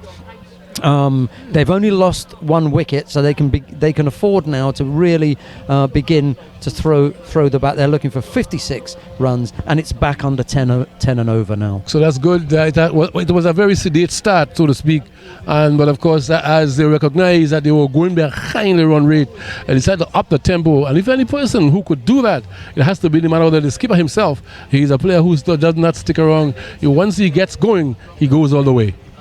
Yeah, and ominously, he's already on 23. We've seen him hit a couple of really good shots on that leg side. I don't care how many men you put on the leg side. If it goes over the boundary, it doesn't matter how many you've got there. And he's hitting them big tonight. So we have a changing bowling on this side. Seems to be the man James himself. He's going to be taking up the ball for the first. See, I think he's the skipper of the team, and for the first time he's coming to the attack. And that's a man who actually played for the 19, I believe, Trinidad and Tobago, the last on the 19 World Cup. That was staged in England. And from the look of things, he had a pretty long one up. He looks like more than a pitch, really. Has a very long one up, the young man James. Yeah, this is an athlete, an absolute genuine athlete. Great physique and real potential. Here he comes. Yeah, tremendous young man. He's going to be bowling to Samuel at this point in time. Comes in now to bowl to Samuel. It's a good delivery. Samuel worked out of the legs. He's going to get runs here. And, well, look at the umpire. He seems to do that. He's a leg by. Looking to work it through the onside. The ball brushed the pads. And then it beats the wicket keeper. And then went down for a leg by. So they all add up. It doesn't matter how they come. Runs are runs. So they score. They have 40 now on the board. 40 for the loss of 1. We're into over number 4, I think it is, or number 5. Great time for someone of the quality of Joshua James to come in just when the batting side can't decide whether they're going to put the foot down and go for it here or continue to knock it about as they have. James trying to pull things back for them now. But he's going to be bowling to Stewart, and Stewart down the leg side might be quite wide. It should be. Umpire, yes, he does turn around. But once you bowl outside the leg stump, and it's 4 of them really, so that's going to be 5. I can tell you that is not good enough really for the bowling team. So you can't give away run cheaply. I consider this as being cheap runs given away to the batting side really. But it doesn't matter how they come. I think the Rangers, they're going to really love this. You've definitely got your plan. Even before you go into the game, you have a look at your opposition, you know where the key matchups are, and you can start making your decisions. But now, every over, you have a readjustment of that plan, and now every ball. So given that you've just had 1 off the first, 5 off the second, you've got 6 off the over, you don't have to go chasing Joshua James. Wait until you get a ball that you can score off. Don't go chasing him. 45 for loss of 1. James into Stewart, and just this could be danger here, but get back's good enough. Well, I mean, I think that the call come very much in time. They were looking for a single, and the fielder coming in there from mid wicket, punks on the board. In the end, they get back to their respective creases. Pretty good indeed in the end. So still 45 for loss of 1 here. So that ball there for James. They're trying to work up a head of steam here. Maybe no starter getting to his work, so to speak, as he begins to move in there to. This time he's going to be bowling to Stewart. For this delivery, Stewart is working that through the onside. Was in the air there, but flicked it off the legs. And in the end, just going to get a single for that. The fielders are deep on the boundary. But I think they should have a mid-wicket short here. But that's how they're doing it. No, Alvin, you're absolutely right. We were talking about the shape of the field before. And with this man in the deep, what you're doing is you're leaving this spot here for that flick. Yep. He can afford to flick that there because it's going to drop safely. So that's a safe shot for him. So still on 24, this time is going to be Samuels. And Samuels with not a wide really. But this is not good for James. He's maybe not getting his run up right really. He's normally a very accurate bowler. But of course this time around, this first over, he's bowling certainly not getting the radar right. Can't understand. Couple of things that might come into it here. You got 2 really good hitters.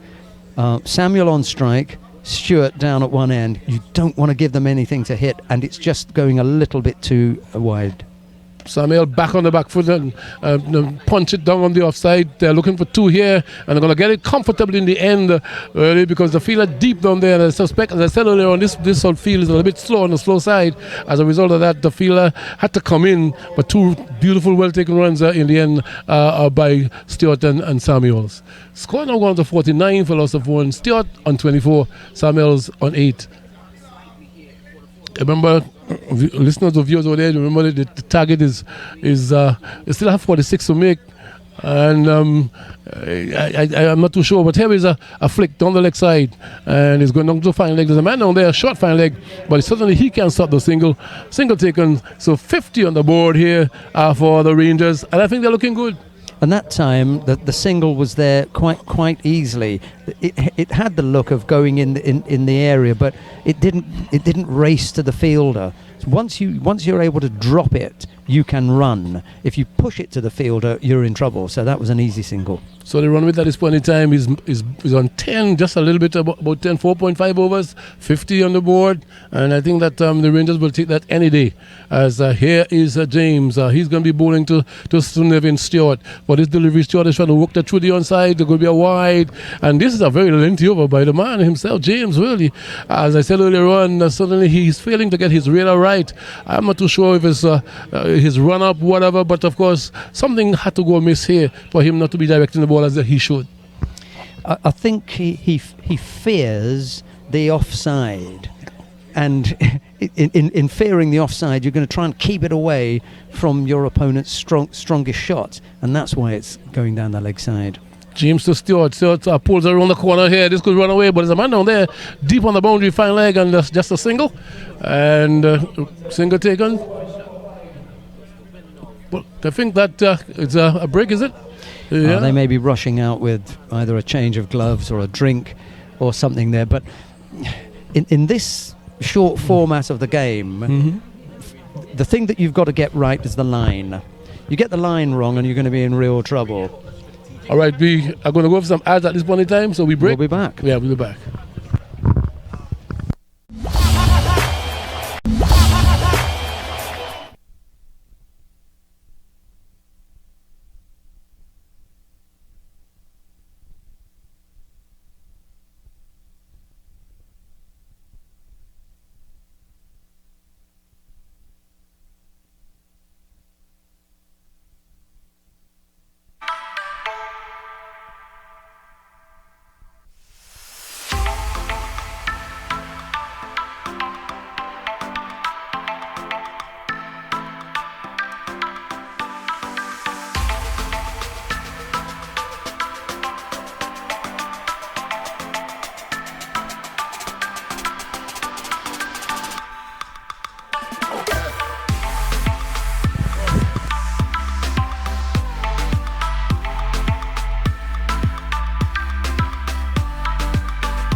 Yeah.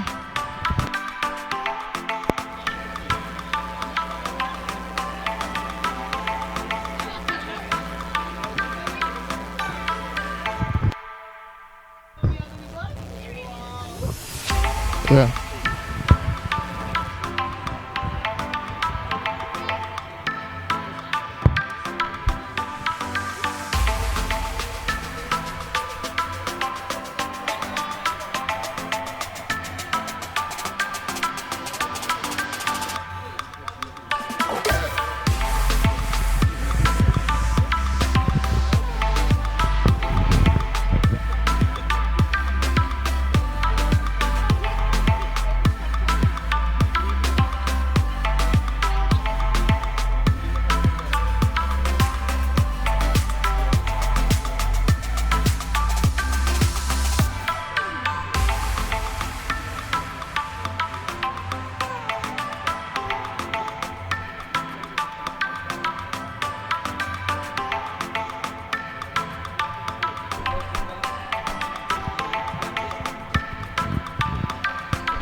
Welcome back. Welcome back, and of course, we are back, and let me welcome my co-commentator. We have lost Sheldon. We have what do you call them, Breakers again? That's the name? Breaker Benjamin. Breaker Benjamin. That's the man. He's back. So welcome back, Mr. Benjamin. 5 overs has gone.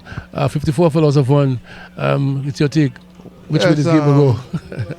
Well, based on the equation and taking into consideration the arithmetic aspect of it, I think I'm going with the Rangers here. I mean, this is a very important partnership here. Nevin Stewart, former national cricketer, man with loads of experience where the shortened format is concerned. Everything will be hinged on him now. That will be the wicket that the Gunners will be in pursuit of, because we know he would not need much overs to send his team to victory, but it's evenly poised. It can go either way if they get there, but the Gunners will have to pick up some quick wickets, and they'll have to do it fast. And we have all to stay out here now. Oh, well, Stewart missed that out. I think he put head in the air. Stewart. Yeah, head in the air. No, you know he missed out on that. Yes. You could see the anguish. And you could see the anguish in the manner in which he would have missed out on calculating on that there, but all is back into him. So he's sitting that one down the ground there, picked up by the ever agile and efficient Joshua James. Ladies and gentlemen, this is the first game of tonight's doubleheader, the second match day of the inaugural Chiefs Secretary T10 Blast, and it has been quite magnificent so far. All games, even the two yesterday, and this one that is on show here now, and the second one to come as all sets himself to go into Samuel. So it could be a change in field, so to speak. There's a man that cover just coming in a little bit more close in cover, and this is a beautiful shot. Oh, and let us see how that will go there. You can't get that one. Yes, That could be four. you cannot. Straight on the leg side. Samuel is not as aggressive as Stewart, but if you miss your line and length and show bad judgment in where you pitch, he will punish you. And this is really a pertinent stage and a pertinent aspect of this game, and most importantly, the Rainforest Rangers, they'll be looking to keep this momentum and keep it right to the climax of this, the first game of our doubleheader. 57 for the loss of one here, and they're really moving along very nicely indeed. We're into over number 6, and they're certainly going along, moving along 10 runs per over. This is trying to dab that down really. And to put his hand on his head to tell himself that he actually gone reach the defense and would have gone on to hit the wicket, but it was too far. It was far from the wicket on the outside of the off stump, and in the end, no harm done. Well, it is key that they get the deliveries in the right area at this time, because I mean, if you miss your length in this version, you will go the distance. And he's going at that one. Let us see the outcome here. One bounce to the. That looks like Duncan down there, and they ambush to complete a single with relative ease. So I think Stewart will have the chance of facing the last ball. Knowing Stewart, trying to know him pretty well, he'll be looking to capitalize on this one. So Orr will have to be on his P's and Q's where his discipline is concerned. Fair delivery from Orr. There's a loud appeal. There's a loud appeal. No, that was going on the leg side. The umpire certainly really did not really move, and he now signaled leg by. Well, I think that was a good delivery. Deceived the batsman. They were looking to help it over the mid-wicket area, but in the end, I think he actually pulled it down, and then the ball was able to hit the pad and just a leg by. So 60, I think it is. Yes, it is. Now 6 overs would have just reached its climax. And this is an evenly poised game here. I think from now on here, they will have to, the Gunners will have to find a way to dislodge one of these two, because it is not going to end well, and the captain has taken such responsibility. Co-commentator Kalisha Daniel is asking if this commentator, Mr. Gray, from Speyside. Of course I am. Yes, I can indicate to you, Mr. Daniel, that yes, he just confirmed that his geographical location. Is it your Buddhism at Speyside? She's inquiring here. I'm still there. I'm there. Yes, so yes, it is. Born and bred and still there, living there. Proud to be a Speyside. Yes, if I have to live my life all over again, still live in Speyside. Beautiful village. Beautiful One of the most beautiful piece of real estate on the planet. But you are quite correct. I mean, the natural attributes to Speyside blended in with its geographical potential in terms of its location, yes, I think is very, very admirable place to go. You know, you can leave your home on a weekend with the different assessment of your culinary materials, and you can have a good weekend at Speyside. Lots of entertainment there. Come and take in the beautiful scenery. And that place in that area, the beaches, of course. You can come and ride on a glass bottom boat. You actually see one of the biggest coral reef, brain coral on the island, in Trinidad and Tobago, maybe the world over. I think people come across to see that as well. So, beautiful place. Yeah. Speaking of entertainment, we are heading to a stage of the game here now where we can see a lot of entertainment where this cricket match is concerned. The Antonio Providence will have changed end. Now we are heading to the 7th over here, the business end. He'll be bowling to Navin Stewart. They are 59 for 1. Remember, they are in pursuit. They are in pursuit of, I think it's 95 for victory. 95 to 36 runs still to get in 3 overs. That could be meat and drink. Yes, it could be elementary stuff. I know, I mean, using the term elementary, some of our youngsters now are preparing for the exams. And Stewart hits that one straight back down to Captain James there. You can see Captain James understands the importance of this wicket. He's barking some instructions. I think he could probably use with a little bit of assistance here now to get his message across, because we are at a really integral stage of this game here. It's a good delivery. Good delivery there. Good delivery. Came back a long way from outside the off stump. Batsman can do no more than defend. Yes, and beautifully bowled by Providence. Stewart is really anxious to get the strike. He's really fidgeted down at the non-strikers end, but Providence is looking to keep Samuel on strike. Going And forward, that one then. takes the edge there. Yes. Yeah, let's see if they will attempt to see if they can get to there.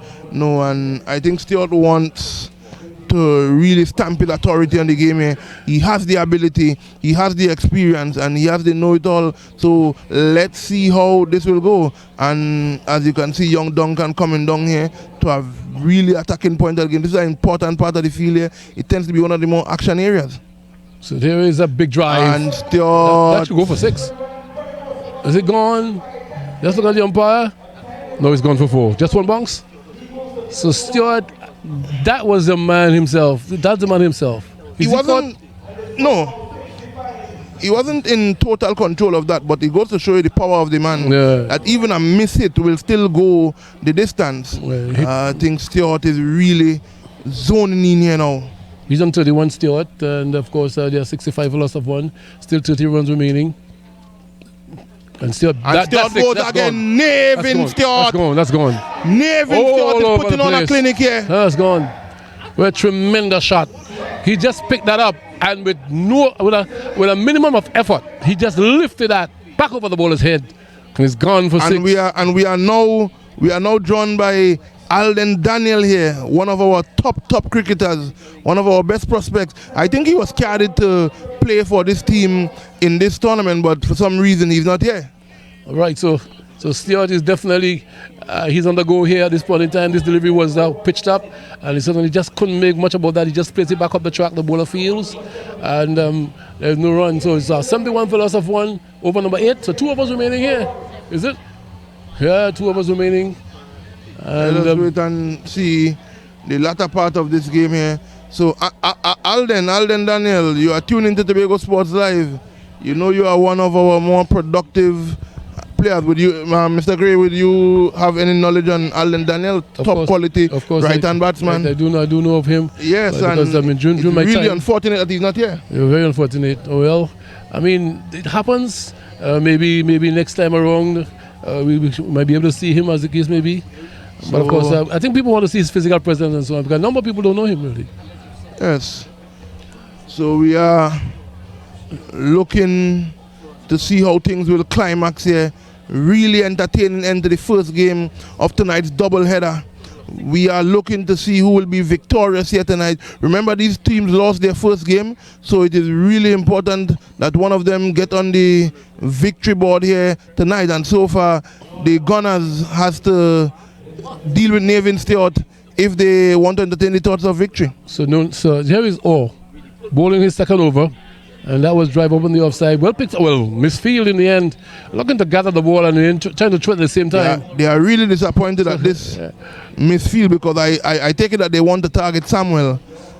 It looks as though they want to bowl more of their overs to the less dangerous batsman so to speak. in Samuel. So to speak. because I saw a sort of a bit of grimace and disappointment on the face of the fielder when he made the misfield. Right, so Stewart is back. He's back to face, and he's going to be facing Stewart at this point, rather Orr at this point in time. And I can tell you that Stewart, he's on 37, doing well. Here is a big drive. And Stewart goes again. That's gone. Navin Stewart is on the go here. You have to go into the sea on the beach to catch that one, I believe, because it just caught over the top. If someone is having some difficulties in understanding what pyrotechnics in the cricket form is concerned, I tell you, come down to the Sydney or tune into Tobago Sports Live and see what it's doing. I think it's preferred they tune into Sports Live, keeping in tune with the protocols of gathering and all these different things. But if you are not tuned into Sports Live, you are doing yourself a serious entertainment injustice, because I am of the view that Navin Stewart is really holding the handle and the mantle of victory here for his team. he's on fire, so to speak. That's all about that. He's on fire here at the St. Grace Bowling Complex. Get that drive down the ground. That just a single. But I think they will be glad about that, because of course the strike would be turned over to less aggressive Samuels. One of the problems with our cricket here is that we tend not to over advertise when someone has done well, and this Navin Stewart individual has done this to bowlers of international pedigree. So we are not surprised. We should not be surprised what we are seeing here. We should be privileged to have the opportunity to transmit this live to the people out there. The inaugural T10 Chief Secretary Blast live at the Sid Gray Complex here. Nevin Stewart on strike. And he goes again. Could be out. Oh my goodness. He's put down. Well, that's a sitter. Oh my Wow, goodness. Could this be the game? Well, that's the point. They don't come easier than that. Straight into his lap, but he grasped it. And you certainly don't want to put down a man other than the nature of Nevin Stewart at this point in time. Exactly. What a let off, really. He should have been taken. Could this be the game there, Mr. Gray? Could this be the game? Well, that based on your assessment, possible, could this be the game? possible game. You don't drop a man like Nevin Stewart at this point in time. Exactly, And, you do not do that at all. No, you can't do that. That is like signing your defeat forms. I tell you. It's like you are filling out the administrative requirements to constitute defeat. Well. 82 for loss of Nevin one. Stewart, given a life there. Live to fight another day. 82 for 1. This is the final. 2 overs remaining. 2 overs remaining. So you could definitely safe to say just a 1 wicket down. I mean, anybody with good cricketing sense could say, well, hey, the batting team at this point in time, they are poised to win this one. But you never know. Cricket is a game of glorious uncertainties. Glorious uncertainties. You never know.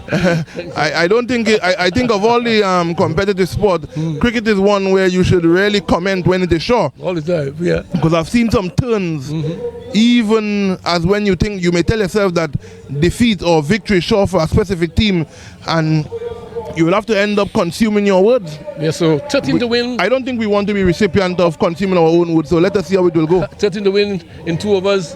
I think it should be meat and drink.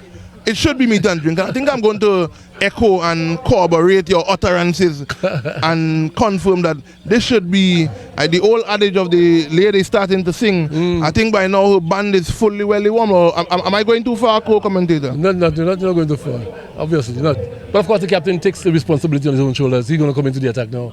He's final over and for this one, and he's going to be bowling to the man himself, Stewart, who is on the go. He's on fire here, so to speak. But here is James into Samuel. Outside, is it Samuel? Delivery there. Samuel's the batsman early. Is it Samuel or James? Yeah, that's Samuel on strike. Samuel on strike. It is Samuel. Yep. Okay, Samuel. And I think they want to finish this in style. We have 1.5 overs remaining, 13 runs to get. Really, they may just want to close it out with some balls to spare. They don't want to leave it coming down to the nitty-gritty of the game, so to speak. But here is James. He's going to be bowling to Samuels off the back foot and going for a single. It could be dangerous here, but of course he's got back in time. The throw was not a good one, to be fair. Decision making is key here. Decision making is key here, and I think this is the time where you see who have some of the levelers head in pressurous situations. It tests your mental resolve and your ability to constitute decisions at that time. Joshua James, the strapped, well-built Joshua James, West Indies under 19 cricketer. Such a pleasure to see such talent on display. He ambles into bowl to Samuel. Right on the path of the load appeal, umpires on move. But I got a leg by in the end. Yes. What do you make of that? Maybe pitching outside off stump? Yeah, I think it was going down a bit because if you look at how he fall over more to the leg side here. So you look at those. It was going to cross his stump, so to speak. Yes. So I think that would have probably made up the umpire's decision to not give that one decision, give that decision out. But I think the Rangers got who they want on strike. If Nevin could find a way within these last 3 deliveries of the 9th over to make some telling blow, I think we can confirm that our words of game being over will not be our dinner. I tell you. So we have 12 runs still to win. And Joshua James certainly, I think it's a better row. The first over was definitely an erratic one, so to speak. I mean, I bowled a lot of wides, a lot of short deliveries, but I haven't bowled 5 deliveries too much really in that one over. But of course, this one is a more steady over, and it is still going to be facing at this point in time. Here is James into Stewart on the back foot. Looking to pull that through the onside, but of course, with a good delivery. He didn't get the connection that he wanted on that one because Stewart, he sets himself, he looked as though he wanted to hit that one more straight in the on-drive manner. But Ariel, he would not have made the contact that he wanted, and he looks as though he tell himself he probably missed out on a chance to capitalize there. Of course, he did. We're going to pull it through the onside, he didn't. But James again, this time to Stewart once again. And for this delivery, Stewart is higher there. There's a man down here. He's going to get that. I don't think he will. It's gone. There is a Nevin man. started putting on a clinic here. Oh, Billy, that's 6 runs. There's a man Pyrotechnics here. deep on the mid-wicket boundary. He looks as though he Half was gonna get century it. to Nevin Stewart. Well, right. Beautifully played. Beautifully played. National cricketer. The national cricketer to international youth player. Really good contest here. Nevin Stewart is winning the battle for the Rangers. Could he finish in this final over here? 6 runs to go. Could he finish in his last delivery? His last over? It's a strong possibility. Last delivery, you never know. It's just, James going to be bowling to Stewart, and for this delivery, Stewart is pulling Stewart that. is He's gonna get going. runs here. 4 more. Nevin Stewart is putting on a clinic here. Well. We have seen an exhibition of batting here by this national player who actually played for Trinidad and Tobago. He's literally lighting up the Sidgway Sporting Complex at this point in time. Of course he 6 is. and 4, and I can tell you that the bowling team certainly have no answer for this gentleman. I think we can safely confirm now that this game is as good as done. I think needing like 2 runs to win with 6 deliveries to go, Nevin Stewart really showed tonight that once, and this is what I want to mention to our viewers. I have a belief, and sometimes I get criticized for it. I believe that if you play at a certain level, a level that is above the one that you are currently involved in, it must be shown. It must be shown. And this is a guy who would have been on the radar of some of the top international teams, and it is clear to see that he's showing that there's a huge gap in class here. Tremendous. But of course, I mean, those who are here to look at this, they could say, well, hey, I was glad I was here to see a great exhibition of batting by this man, Nevin Stewart. Certainly, I think the bowlers definitely have no answer for this man. He hits the ball all over the park. 6s and 4s are plenty. It's all happening here at the Sidgway Sporting Complex. Yes, and as we reach probably the end of this game, we want to inform our viewers who are tuned in live to Tobago Sport Live that coming up right after this one, we have the Little Islanders from Tobago versus the Boko Reef Divers. That seems to be a cracker-jacker, yes, because of the quality on show. You know, the Little Island Tobagonians, they would have been very dominant in their victory last night. Trying to get the bowler who actually won this final over here. That looks as though it is Rodney. Rodney is the man who's going to be bowling that final over here. And he has it all to do. 2 runs remaining here. And outside the off stump, and 2 gone, 2 dot balls. Well, as I said earlier, cricket is a game of glorious uncertainties. You never know. 4 deliveries remaining in this game. 2 runs to score, and Rodney is bowling here too. And this time he dabs it outside the off stump, and they're going for a single. It's not there, so 3 dot deliveries. My word, it's all happening. So it's getting fever pitch, so to speak. 3 balls, no run just yet, and they need 2. This is really nerve-wracking. And they get 1. They hustle for 1 here. They're lucky. Just made it. Yes, victory. So that's it. That's a victory. And you can see he's elated. So Nevin Stewart, 2 balls to spare. Actually made 95 for the loss of 1 here. Yes. And of course, for the first time, they would have actually won the game. It means that they are alive and well in this competition. You never know. Wonderful innings there from Captain Stewart to bring this game and to bring the Rangers their first victory. So, ladies and gentlemen, there we have it. The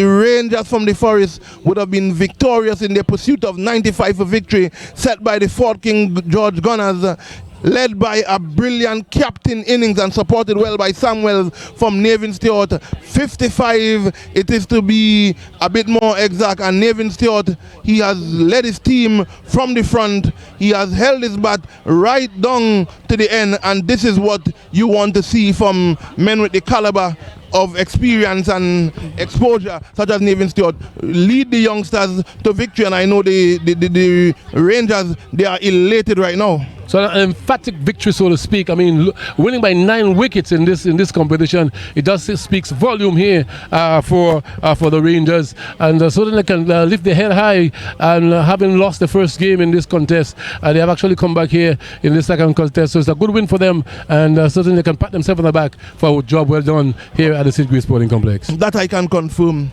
I know I had the privilege of speaking to some of the Rangers players early on before we get here, and they were really upbeat about getting their first victory on the board. So one cannot really measure or calculate the kind of emotions and euphoria that is circulating around the young Rainforest Rangers. Well done to them. So ladies and gentlemen, you are tuned in to Tobago Sports Live, brought into you beautiful action from the inaugural tournament of the Chief Secretary's T10 Blast. Don't go nowhere. Get your refreshment. Get whatsoever culinary material that you have to extract from your abode, and get right back in front of whatsoever technological device that they may be using, because right after the necessary proceedings, as you see the ground staff are going through their proceedings out there, we are going to have more lovely T10 cricket action. I think Mr. Gray will indicate to you all who we have coming up next. I try to ask you gotta give me a The minute. Little Tobago Islanders The Little Islanders versus the Bucko Reef Divers. Bucko Reef Divers. So we're That gonna be is going to be exciting. we're gonna be diving into game. that one in a short while. So in the Of meantime, course. get yourself all together, get yourself ready. And you know the little island of Tobago has a lot of diving opportunities. All the time, so it's gonna be a big one. So you certainly can't afford to miss it. Go if you're going to take some coffee to keep you awake. Well, go take your coffee. We'll be back in the next 10 minutes or so.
So yes, ladies and gentlemen, we are back here live at the Sid Gray Complex to bring you the beginning of the second game of the doubleheader.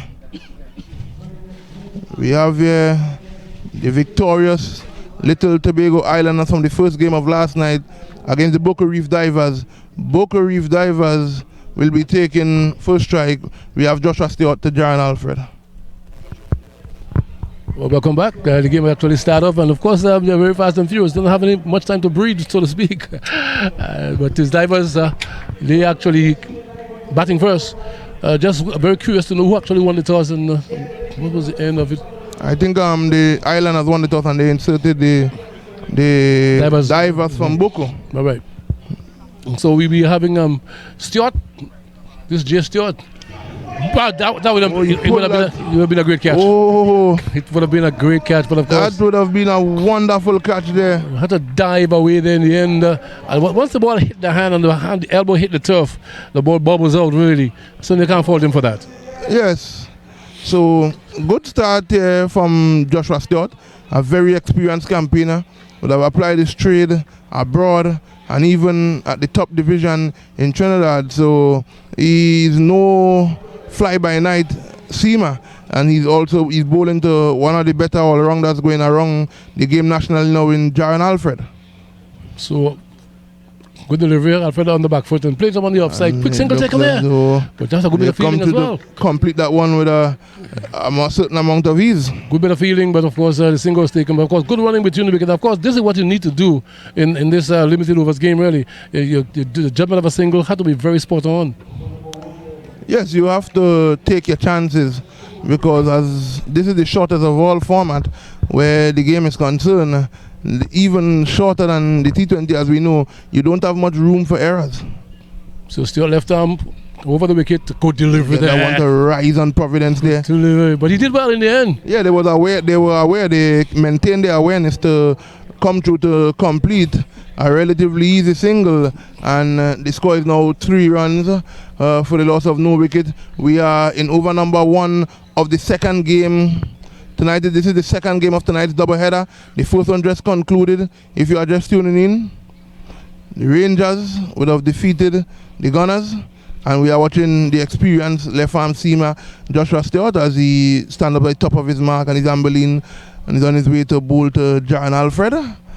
Alfred is swinging at that one, and that one is going. Let us see Peters. And if you were here from the first game, Peters, like the ball was following Peters everywhere he went for their victory last night, and it looks as though it's a continuation of the same. Well, he did well to come around from that distance and actually save a four runs there.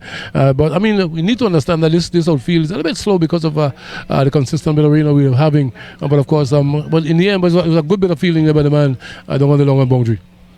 But here is James bowling to Alfred, pulls it around the corner here, and they're going for a single, but he's not there. Didn't get the contact that he wanted on that one. I can see the disappointment that he wasn't able to execute there in the manner and the way that he wanted to. He comes down and he does a little bit of gardening, does Jaron, and he sets himself, Joshua Stewart, amount a lot of variation, a lot of guile in executing his craft. He's on his way to bowl to Jaron Alfred. And Alfred is getting one in the leg side. He tried to work it around the corner to complete a single, but he was not successful. So we have just climaxed over number 1 in the second game of tonight's doubleheader. The divers, the Boca Reef Divers taking first strike. They are 5 for none. So it's a good over in the circumstances that when you consider that this shortened version of the game, the batsmen out there, they're looking for quick runs really, and that actually happened in this first over. But I can tell you that Stewart would have actually held his nerve, and 5 runs coming from the over is not a bad start really from the circumstances. Yes, it's not a bad start. I think if you are allowed any time to look and have a look at proceedings, it will be the first over to probably see how the pitch is playing, because in this T10 you don't have much time. You'll have to fast track everything that you do normally, and Anthony Providence, a very classy player, he played a really good hand last night. you know, and he will be looking to continue in his rich vein of form, you know, but he'll have to contend with the wily Glennon Sharp. Bit diminutive. He doesn't look as though he's quick. Small man, bowling from the top end. And this is a Providence facing Sharp. And for this delivery, wide outside the off stump, just look at the umpire. He does stretch those arms out. So it's a wide. He starts off very bad indeed. A wide here in the circumstances. Not a good start by the small man. Yes. Sharp tends to try to bowl a lot of slower ball, a lot of cutters, because you know most time the batsman will be coming at you, and if you don't time it well, you can find yourself in some problem there for not reaching the right length or the right pitch of the delivery. So that's really Sharp game here, a lot of slower balls. As I said, he's not of concern where pace is concerned, but he has a lot of variation. He's on his way to Providence. Whoa! Well, look the swing on that, the bat out of the hand looks as well. Though he wanted to hit that one over the area there that Stuart would have deposited quite a few. Well, very fortunate that no fielder was in that area. A long square leg, short square leg, so to speak. I think that there might be some moisture in those gloves. You never know. So the bat actually flew out and no harm done in the end. So it was a dot ball for the man Sharp at this point in time. Yes, I'm seeing one of our viewers here, Miss Forisha Chelsea Sandy. She's one of our more prominent viewers. She viewed the games last night, and she's here with us tonight again. I want to say a pleasant good night, and it's good to have you here with us on Tobago Sports Live, Miss Sandy. I hope you are enjoying the production. I hope you are enjoying the lovely cricket action, and it is good. Share the live, share it, so that a lot of people can be privileged to what is happening up here, as there's a change in some of Anthony Providence equipment. He looks as though he change of gloves. Well, he looks as though the reason for his willow leaving his hand is because of grip. Let us see how he'll fare now. Sharp is on his way to him. He now make contact with that one. Down the square leg, get a single. There's a man down there who actually feel well. Had to go across to his right, but most of the times the fielders coming across the grounds, they tend to slip because of the little bit of moisture that we have here on these grounds. So, but a good take by the man at square leg down there just limits the batsman to one. Well, that is one of the attributes. That is one of the situations that you have when you play at night. The dew becomes a factor, so it makes it even more difficult for people to grip. And I'm seeing she saying here, good night. Reciprocal gestures to you also, Miss Sandy. I hope you're enjoying the broadcast. We have just seen another wide bowled by the man Sharp there. A wide outside the off stump, and that put the score now on 8 for no loss. So a slow start, I would say. Slow start, but of course you just can't just give it away the wide, because more deliveries has to be bowled, so to speak. So here's Sharp. And this time outside the off stump. Advanced. Alfred advanced down the wicket there where he made no contact, and he's now rehearsing what he should have done. You know, it is important. We are here live on Tobago Sports Live. It is good to acknowledge our viewers, because without them our broadcast would not be shared, and it is so good to have you all here with us, each and every one of you. I see in Mr. Devines here, he's rooting for the Boca Reef Divers, and that's Might be a job catch, never. Let us wait to see the umpire signal. Might be an edge. Going for two here. And they are coming back for a second one. Well, he's gone. He looks as though that's it. Well, that looks as though that's the end of John finger goes up. The zingers come off. An attempt to add one more run when he should have just settled for one. Yeah. He sacrificed himself there. But if the fact that, I think was it a wide? No, the ball before that was a wide. And I don't think there was 2 runs in that, really. And Alfred actually, as you said, literally sacrificed his wicket. He's gone now. He actually scored, but that's free. So the Boca Reef Divers, they would have just lost their first wicket via the run-out route. And Mr. Gray, we need to understand the importance of broadcasts like this, because I'm seeing here Anne-Marie Charles has just joined the live. She's viewing the program, she's viewing the game, the lovely cricket action, all the way from Toronto. Fantastic. So we have Toronto viewing us here at Roxbow, Tobago. And this, to me, is one of the key aspects of what these people at Sports Live do, and there's nothing but credit and commendation goes out to them. Good evening to our viewers in Toronto. I guess suspect it is still daylight in Toronto at this point in time. We actually a little darkness here, really, because I can tell you I was there some years ago. When you make 8 o'clock in the evening, it's still daylight. So I suspect maybe, but good evening to you over here. Anyhow, nice to have you on board, so to speak. So the new batsman is it George? That's Akko George. I don't think you need much introduction about that one, Akko based George. on his location and where, Akko George where from he my resides. territory, from my backyard. He's a good player, making outside the off stump. Looking to that might be a signal of what it is. But of course, the little man actually sharp. He's not getting his radar right at this point in time. I think if I could think it's about 3 wide, so to speak, he would have bowled in this over. So that's not good enough for the shortened version of the game. Here's George. Driving. Oh, there was a stumble there. But the good thing, it was not costly. Yeah, well, maybe these guys they don't have spikes on the boots, so to speak, and slipped very easily. But he's very fortunate to regain his composure and, of course, complete the run. So he's off the mark, Akko George. And the score now goes on to 11 for loss of 1. Akko George is one of those guys who, few years ago, a lot of hope would have been pinned on his shoulders. That's correct. As the next man to make it big in the sport from Tobago. I do not know what would have happened along the way, but his ability and talent there's no hesitation or question where that is concerned. They come through to complete a quick single there. We are in over number 2, and the score is 11 for 1. Not the start the divers would have been anticipating. Not a start really, but just 2 overs gone. 12 for 1. It means that they're scoring at 6 per over. Maybe it's early days yet. I believe that the divers out there suddenly they might have gotten the eye in, so to speak, and of course you have no time to get the eye in this version of the game. You need to go there and start to execute very, very early. No, we are very. I'm very acknowledging of the importance of a pre-tuned optical setup where the shortened version is concerned, and I want to agree with your utterances there, Mr. Gray, that you don't have that thing that they call time on your hand where this is concerned. This is why this version is filled with so much excitement as we see young Ronaldo Lizama come down to the long on boundary there. Over number 3 will be bowled by Andy Davis, the strappedly built Andy Davis. He will be charged with the responsibility of continuing the good bowling so far initially. As you see Captain Lizama, there is Marshall in the troop. Make sure he's getting the right fielders in place, and Davis is on his way. And Providence pulled that one. That's gone. That's gone for 4. You cannot give that kind of room to a player of the quality of Anthony Providence. 4 valuable runs to the total there. So we can't bowl too short in this shortened version of the game. You need to put it thereabout. But of course that one was a little bit too short, and the batsman actually saw it very early, and then he made up his mind going to pull it down to fine leg area, and in the end it was a good 4, a good strike by Providence, and to actually score no move on to 16 for loss of 1. Davis sets himself.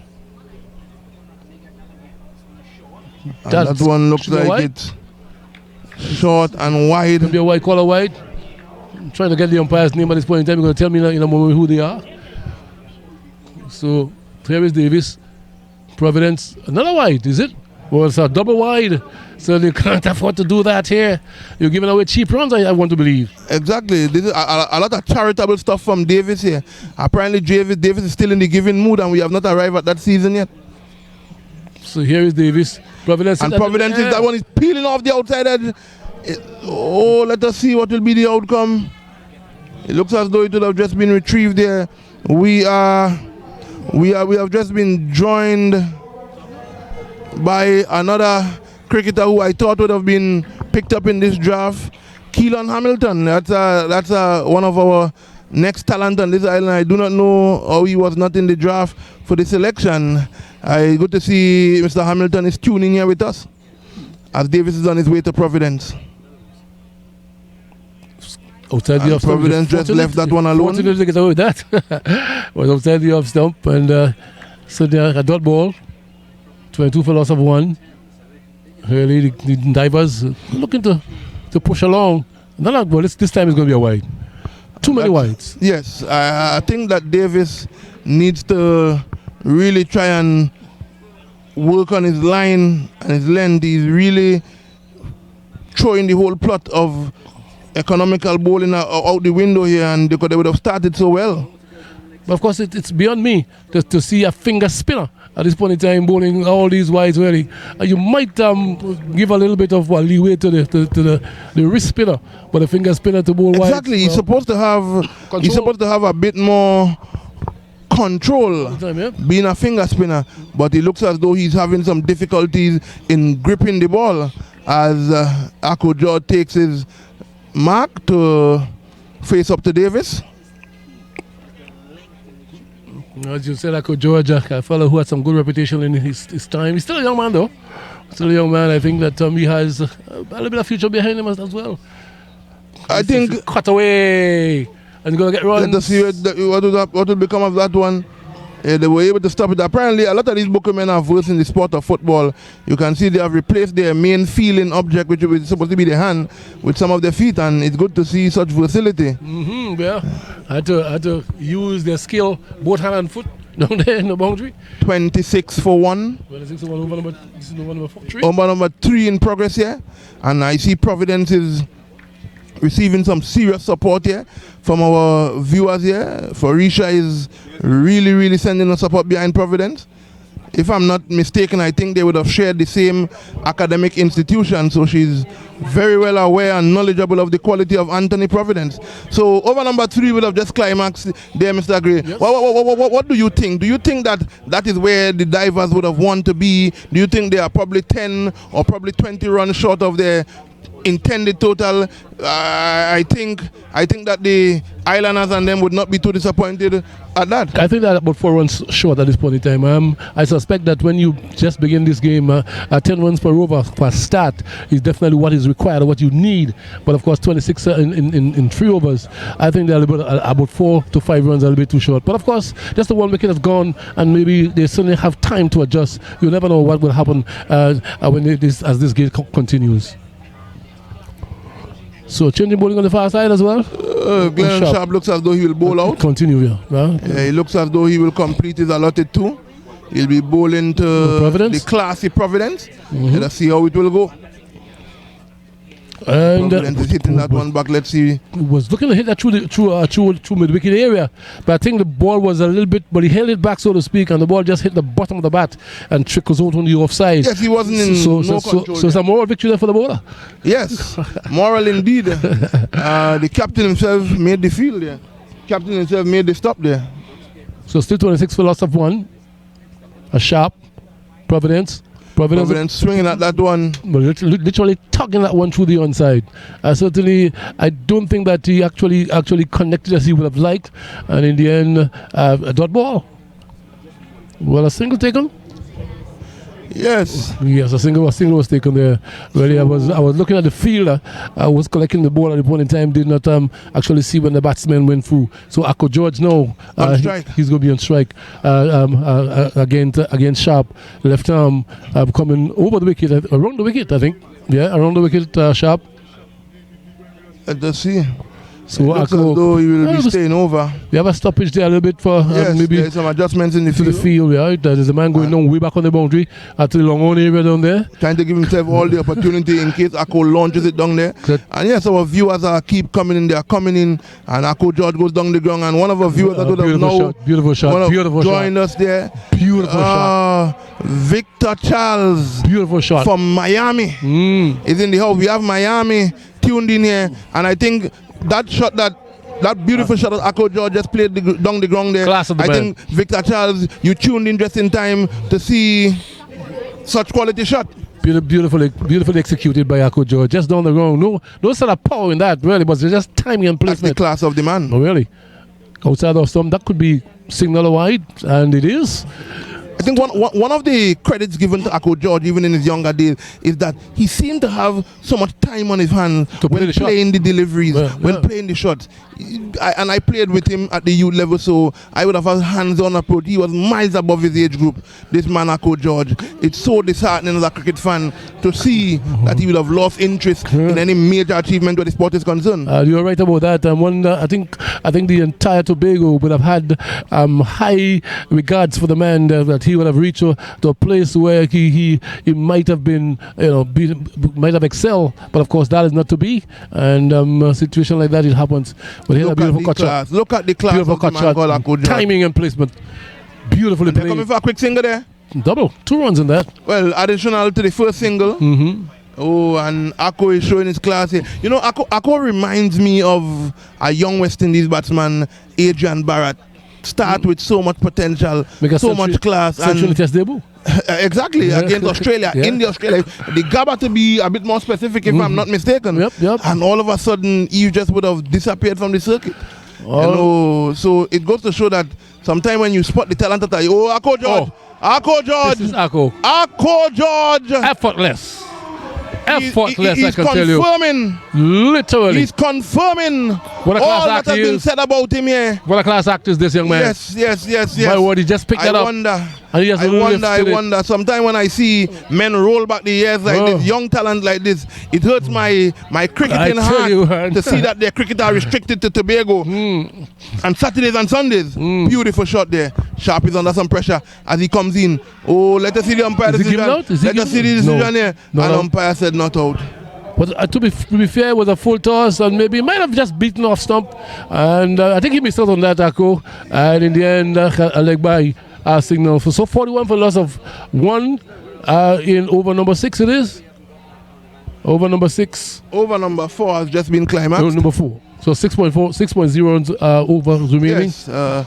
So So my 42 friend, for 1. my friend, I think they are where I think they should be. I mean, scoring 10 runs per over now at the initial stages of this game, certainly it's a very good place to be when you consider just a 1 wicket to fall at this point in time. You are quite correct, and he would have brought back up the run rate to where they would want to be, those 2 lovely blows. You know, you'd have got 2 valuable runs down to the fine leg area here, and we have Adrian Alexander into the attack. This could be interesting because being a left arm spinner coming around the wicket, this could be Akko George. Go, let us see young Simon Peters. I must compliment the fielding of young Simon Peters. He have been displaying high quality fielding since the first game, and he just continued the demonstration of such. So Adrian now to Anthony Providence, there could be some fireworks, you agree? You never know, because Providence is a man who's actually always looking to score runs, really. And of course, this is a left arm spinner. I'm not too sure. I'm now looking to see whether he's a wrist spinner or a finger spinner. First delivery, I did not see it as because I was being blocked here by this fielder along here. But of course, I'm seeing some support coming in for Adrian Timmy Alexander here from a Tinel trim. She's sending her support.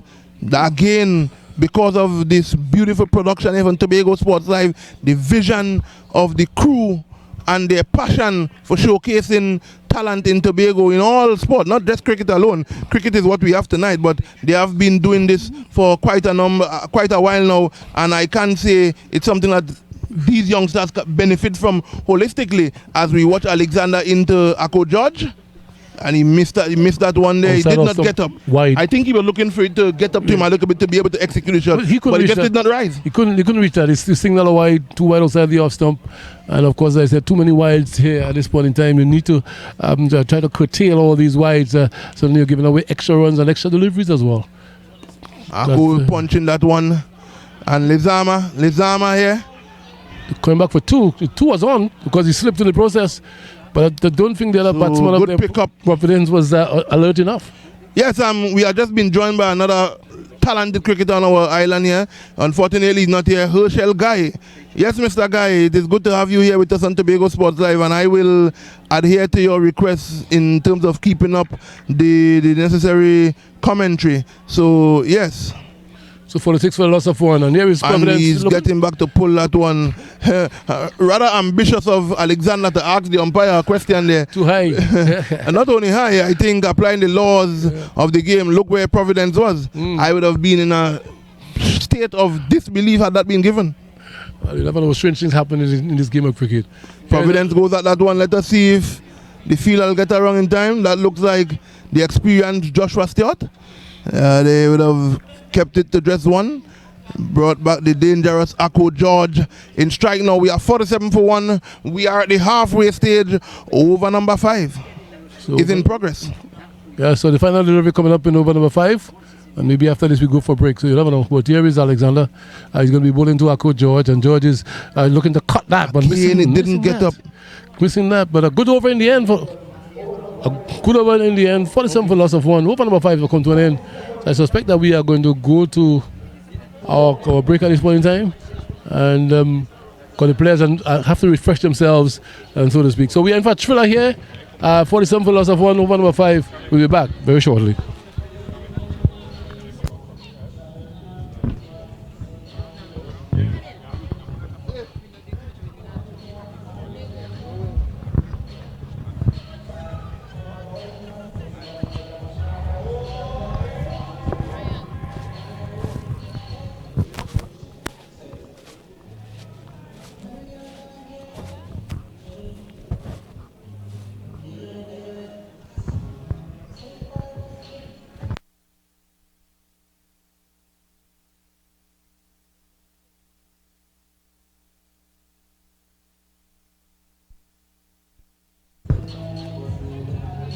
Yes, ladies and gentlemen, it gives me great pleasure to introduce the former national cricketer, Nevin Stewart, a man that would have made the country proud, the island of Tobago proud with his exploits. Now, I would not be one to under-advertise who we have here, and we should acknowledge when someone would have done well, and it's a pleasure to have you here at the Tobago Chief Secretary T10 Blast. Your team was victorious tonight. You led from the front, you showed the experience, and you confirmed that once you would have played at a level above, your authority should be stamped, and stamped you did, Mr. Stewart. How does it feel to get your first victory of this tournament?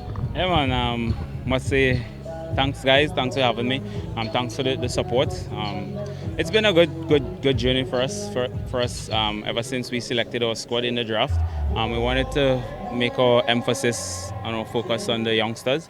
Our theme has been giving the youngsters a chance, and they have responded beautifully so far.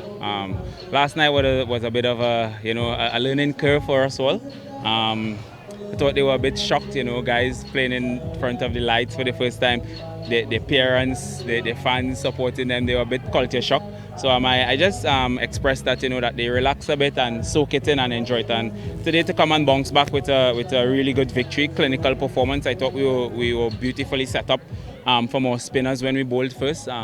Anytime you're chasing less than 10 runs and over in a T10 tournament, it's pretty easy sailings because once we get off to a good start, I took the responsibility to try and bat deep. Last night I think I let down myself a little bit. I thought I should have finished off. It goes to show that no matter how much cricket you play, you're always learning. So where I fell down last night, I made sure and picked myself up today. I'm so happy that the heavens held off today, so that I didn't have to wait too long to correct our mistakes last night and put our victory on the board. I think this is a fantastic tournament. So happy to see that TSL have taken the initiative to come and expose our talents here in Tobago. Mr. Stewart, thank you very much for your time and all the best in the remainder of the tournament. We'll talk again because we are a bit curtailed because of proceedings. Cheers, no but it's a worries. pleasure having Thanks, you guys. here. Thanks. Well, thanks very much for that. Breaker Benjamin interviewing the Rangers skipper there, the winning skipper tonight, Nevin Stewart. Put a good score on the board. We've only just missed the one ball. We're back underway with the Divers innings, and I welcome Soren Bishop. Soren, how are you doing? Yes, good night, Sheldon. Good to see and you. Good night, viewers. We are here at the at the Sid Gray Sporting Complex, and we are just in the second half of this first inning. I believe it's the Buku Divers innings. At the crease, we have Ako George and Antonio Providence. George is looking comfortable on 17, probably yet really to get going. He's on 15. See what score they can put on, because the Little Islanders chased down their total last night with 3 overs to spare, and Lizama looked really difficult. Anyway, here's Reed. And Reed is just bowling one just outside the off stump. Very good line and length. He's touted, at least I heard Mr. Benjamin last night touted Mr. Alan Reed as one of the better cricketers on this team. And I expect to see something very magnificent from him tonight. Well, he's here with the ball at the moment. So Ako George takes his mark. Alan Reed is putting one down the leg side, and I believe that the umpire is going to signal a wide, which adds one more to the score. Now moves the score on to 49 for 1. Yeah, one of the problems for all the teams is to try to cut down the number of extras that they give away. Extras and saving runs in the field, that's going to make all the difference. So Alan Reed now runs from his mark. He passes the umpire, bowls one. That's just hit. Is that mid-wicket? Fielder now picking up. They return for 2. It's going to be close. Runs completed. Now pushes the score to 51 for 1. It's a safe area to hit because the man is way out in the deep and there's a big space out here. So even if you go aerial, you're safe that it's going to drop without causing you too much trouble. He just got that on the inside of the bat. Didn't really get hold of it, but as I say, it's still safe. Reed is now passing the umpire. Now comes up. He pitches one just out and the umpire signals wide. So what we have seen tonight so far, Sheldon, while we were just taking in the commentary early up, is that a lot of the bowlers are struggling with probably the grip. But let's see, he'll make amends here. He now passes the umpire, comes up. Oh, and that one is hit high in the air, and I believe that's 6 runs.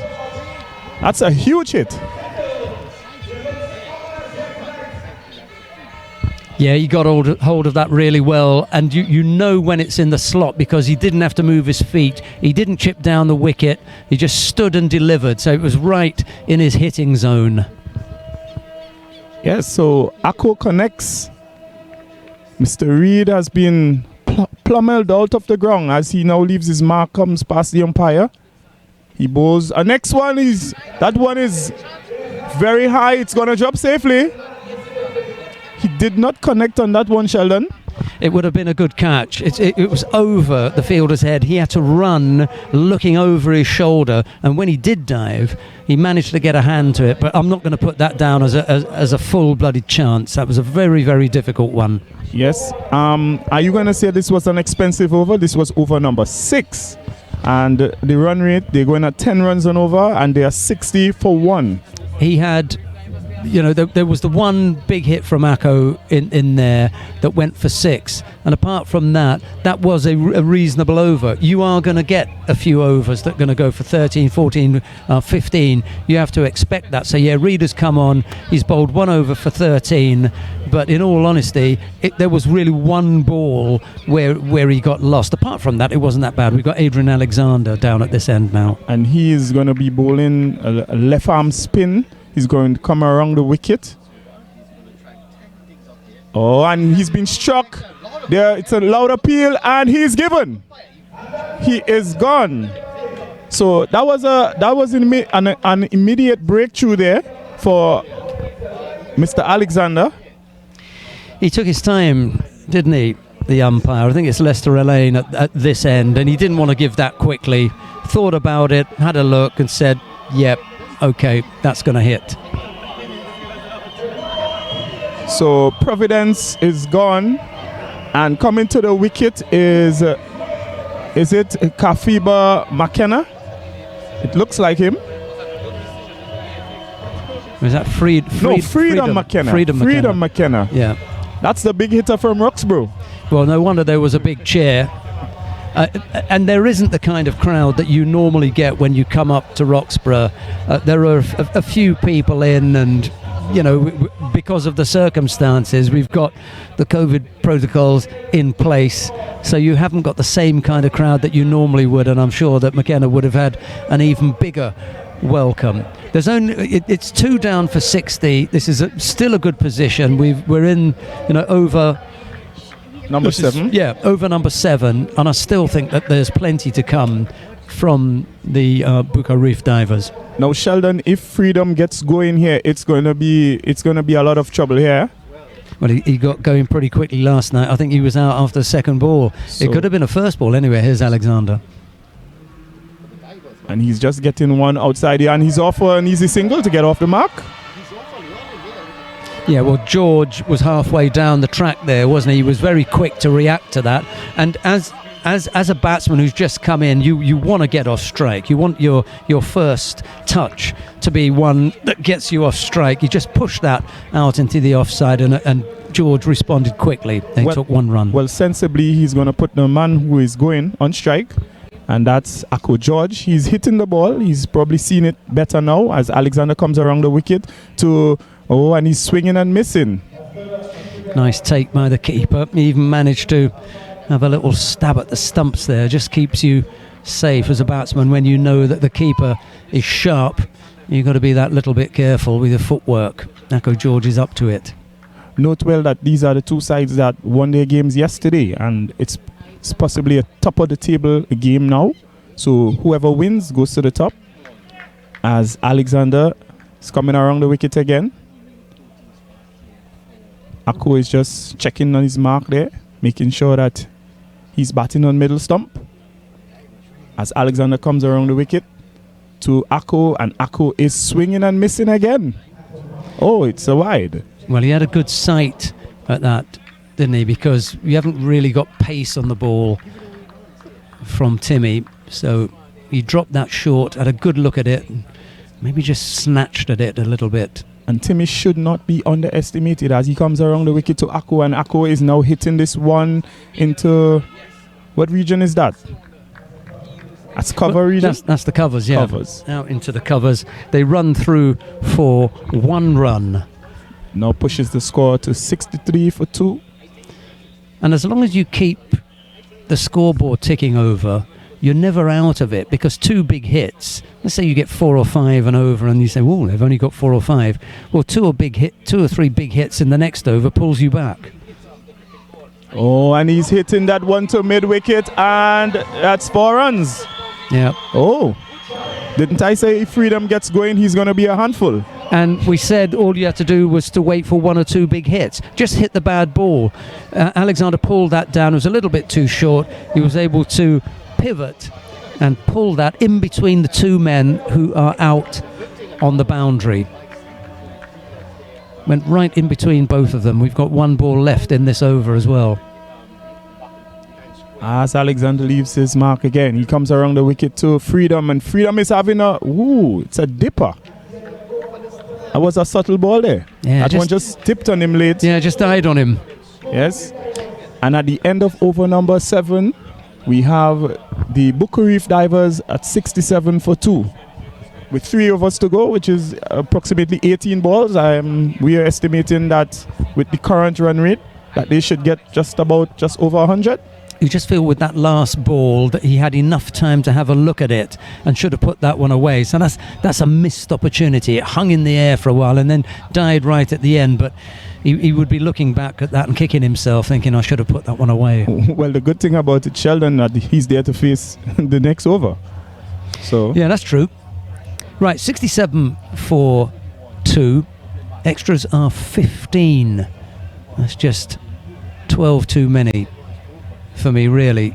Got to try and tighten up on the extras, and I'm sure that when you look at the scorecards later on, you'll see that the top teams have managed to keep the extras under control. One of the things that I like about Alan Reid is that he's a bowler with a lot of poise, as he now... and he's been hit again. That one is out of the ground, Sheldon. That's another 6. It's funny because, as you were saying, that was one of the things you liked about Reid. I think Ako George was saying there's something that he likes about Reid. Oh my. Oh, Ako seems to love this ball in here. He just swung his bat and that one just sailed out of the ground. He likes him plenty. His bowling figures don't look impressive right now. Yeah, I've got a feeling that he's going to get damaged here in this over. As Ako stands up, he's getting one nearly damages Freedom there as he just skipped away as they amble for a single. Yeah, just the one. But we're already on 7 off 2 balls, and now it's Freedom McKenna to face on what, as you said, is his home ground. He's really comfortable here. He knows the conditions. He knows Reid as well. So this could be dangerous here. Yeah, this part of the game where they are actually setting a total, and I think that they may be targeting Alan Reid. So far, he's the most expensive bowler. Yeah, Divers, as you said earlier on, won their game last night. The Islanders had to chase. Well, the Islanders won batting The Divers won batting first, and they're batting first here. Islanders won chasing, and they had to chase down 102. So I don't think that that either of these teams is worried at the moment. We seen a little technical difficulty there with the zingers just going off a little bit.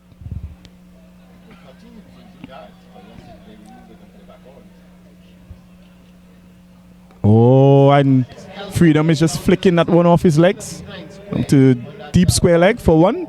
Well picked up and well thrown in. Who is that? Is that Stewart? That looks like Lizama. That looks like Ronaldo Lizama. Oh, he's got the same weight as Stewart now. They've just put on that little bit of size, Lizama. I spoke to him about his weight. I think that he needs to do something about it. As Reed bangs this one just a bit short of a length, and Ako was just stretching for it. They just got the bottom of the bat, didn't he? But they come through for one anyway. So it seems as though Elon Reed, I was saying at the beginning of the over, I like his approach. It seems as though he's using a bit of guile, some tactics, tactic change. Don't push it up in the slot, because if he over pitches, he's going to get smacked out of the ground, as he now leaves the umpire bowls too wide. That is poor. So very wide ball. It seems as though he might be hiding. I hope he isn't. What he has to do, he has to pitch the ball in the right areas, and he's going to be successful in probably getting a wicket. No, you're right, Soren. There has been a little bit of that, just trying to take it away from the batsman a little bit, and sometimes too much. And it seems as though he has gotten Freedom McKenna, LBW.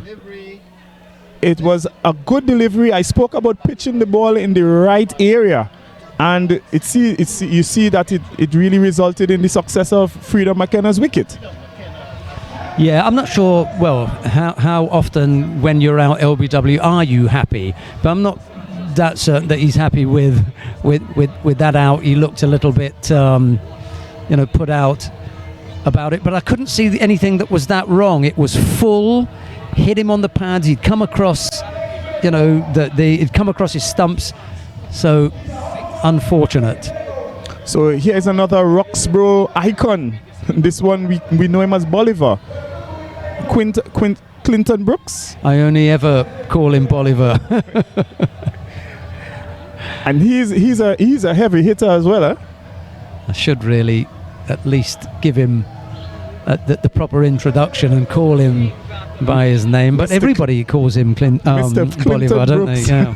I didn't even know that his name was Clinton Brooks. It's something about Tobagonians, Mr. Sheldon. Once we know your nickname, you get called by your nickname. That's stuck for life. Better hope it's a nice one then.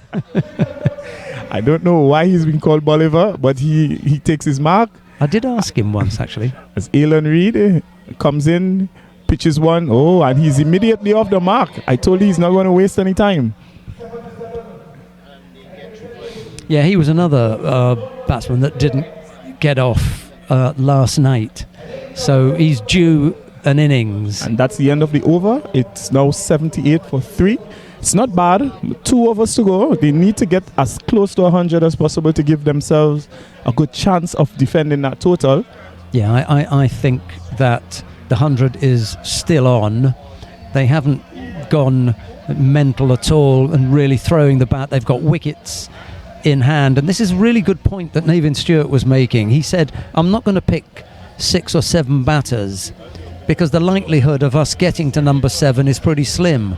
If you get 1, 2, 3 down, then the others are going to do it. You don't really want to pick your number 8 and your number 9 and your number 10 as top draw batters. You want them as good bowlers, because you know that they're going to have to bowl 2. You're going to need 5 bowlers to bowl 2, and the others, they're going to have to stand up and do the job as batsmen. That's the thing about T10 cricket. T10 cricket is all about getting good overs on top, probably if you're batting or you're bowling, and this looks like Joshua Stewart is back in the attack for his final over. He's an experienced campaigner, and he's no slouch. He is playing his cricket, I think, with Merry Boys in Trinidad, as he bowls his left arm. And that's a ball that's splicing off the edge of the bat as he batsmen amble for one. He was lucky Pushing. to get away with that. Yes. That was full toss, and Bolivar couldn't put it away. I think it was the second ball that he's faced. Looked as though he was looking for the Yorker there. Yeah. Couldn't quite find it as they pushed the score to 79 for 3. We are in over number 9. This is the penultimate over of the inning. Just looking to see how they set the field now for George, who's on 36. He's well set. Let me see where Stewart pitches this one.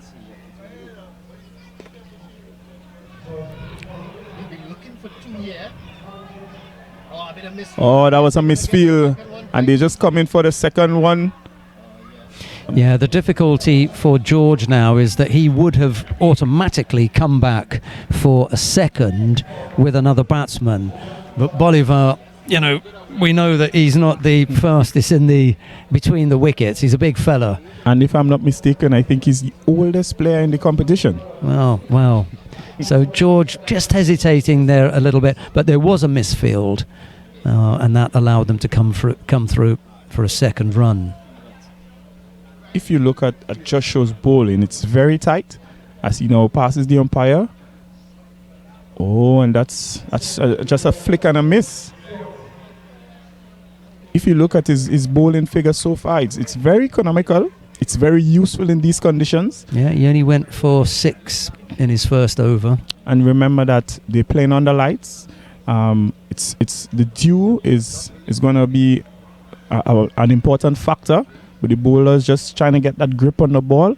As leaves his mark, he passes the umpire and pitches this. Whoa, Ako met him, and this is 6 runs. I think that Simon Peters underestimated that ball. I think if he had stayed right back on the edge of the circle, Sheldon, he might have gotten a better chance of catching that ball. Instead, the ball went for 6. Yeah, there is. You can see it on the replay here. There's the suspicion that had he stayed on the boundary, that he may have been in with a chance. I'm not that sure. Simmons Peters is, and he's one of the taller players on that team. Yeah, I don't think that it would have made that difference, to be honest. It was dipping, but I think he'd have carried it over. He would have taken the catch, but he would have been over. If you look where it landed, it might have been. Yeah, he wasn't taking. It might have been one of the players of the tournament had he held on and probably pushed it back inside, saving some runs. Having said that, it's an error, and the reason for that is that you want to be on the boundary rope for those big hits. Oh, that's a swing and a miss again. I believe that if Ako had a more agile partner at the other end, maybe they may have gotten a run. Maybe not. Maybe it would have been a run-out chance. But we never know. It didn't happen. Score is 87 for 3. This is the penultimate over. This is the final ball in this over as Joshua Stewart approaches Ako George. And Ako is hitting that one back to Joshua. He stuck his hand out. I think he may have saved the boundary, but they just got one run. Well, the direction in which that was heading was straight to Ronaldo Lazama. He was rushing in there, so I think there was only going to be one in it. All right. So no harm done. A good effort there by Stewart, who ends up with 2 overs and gave up 15 runs. So as you were saying, which isn't he's bad. been economical. No, I'd take that any day of the week. Well, even Saturday, I'd take it. It is Saturday, isn't it? So. It is. So they are 12 runs shy of the 100 mark, and coming into bowl this final over of the Buku Reef Divers innings. Well, we've had Stewart bowl 2, Sharp bowl 2, Davis only bowled the 1, Alexander has bowled out, Reed has bowled out, so it might be Andy Davis. It's got to be Davis, hasn't it? Looks like him. It's a short run up. Well, Andy Davis went for 14 in his first over. He won't want to go for 14 again. Well, let's see. As Ako George. Oh, and Ako is free in his arms, and this one is going to go for 4 runs. So I don't think that Akko would be playing for anything less than 4s or 6s right now. Because this is the last over. Yeah, and there's no sense in pushing it around to give Bolivar the strike. If he can hang on to the strike and hit some big shots, then great. And Akko is 1 short of the 50. Oh, and he's freeing his arms again. They decided not to go for the single. And you know that if someone else was at the other end, they would have run one. Yes. You would automatically have run one because the other, the non-striker would have been down before he realised, no, I don't want one. I want to leave Akko George on strike. So maybe that's not such a bad thing that it's Bolivar at the other end and he said, no, I'm not coming. Oh, and Akko is freeing his arms again. He's hitting that one to mid-off, and Bolivar is in trouble coming here. back for the second. He's safe. He is safe. It's 2 comfortable runs there in the end. The problem there was the fielder got excited. He saw it was Bolivar coming to the danger end, and he winged in that throw that went way over. He's just held his hand up to say sorry. He just got a little bit excited there, and this happens when you haven't played that much cricket. It's the second game for some of these guys. They haven't been out there for 4 months or something. He just got a little bit carried away. And Akko is now on 51. It's a very classy innings. He started just a bit slow. He wasn't timing the ball as he would have expected. Oh, and he's splicing that one to the cover region. Goes for 1. So Bolivar has 2 balls to face to see if they can get it to the 100. They are now 95 for 3 with 2 balls left in the inning. And I'm okay with that. 6 or 7 from the balls that you've taken. It's down to the other man now. He just needs one big shot here. Bolivar just needs one big shot. And he is going to swing his bat. Trust me, he's going to. And then it'll be worth it. Well, let's see what he does. He has the home crowd advantage right now. As Davis bowls. Oh, and he's swinging straight back down the ground. They're going to get 1 run alone. Is that Simmons Peters down there again in the deep? Looks like him. He really has been busy. And Akko is going to get strike for the final ball of the inning. So taking that single before, Akko George taking the single before was a good move. They put a run on the board. Yes. Bolivar immediately returned it with another single, and it gives Akko George a chance to take the last ball. Oh, he's pitching that one short. He frees his arms again. It's in the air, and it's 6 runs. It's 6 runs, Sheldon. I saw the fielder settling on it. He thought it was a catch opportunity, but it went for 6 instead. And it worked out exactly the way that they would have liked that over to work out. Yes, it did. They're setting 102. It would be 103 for victory. The Buku Reef Divers inning, it wasn't bad after all, with Akko George setting an anchoring position there. He scored 58 of those runs. Freedom McKenna would have scored 7.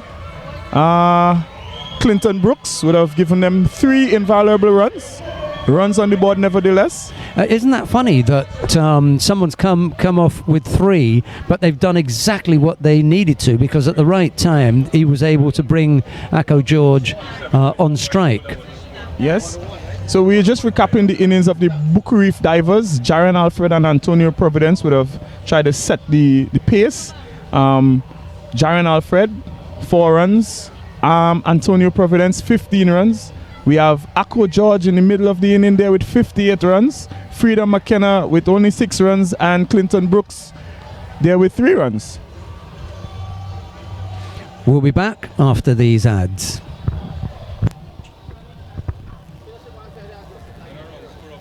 Again.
Divers and the Little Tobago Islanders looking for back-to-back.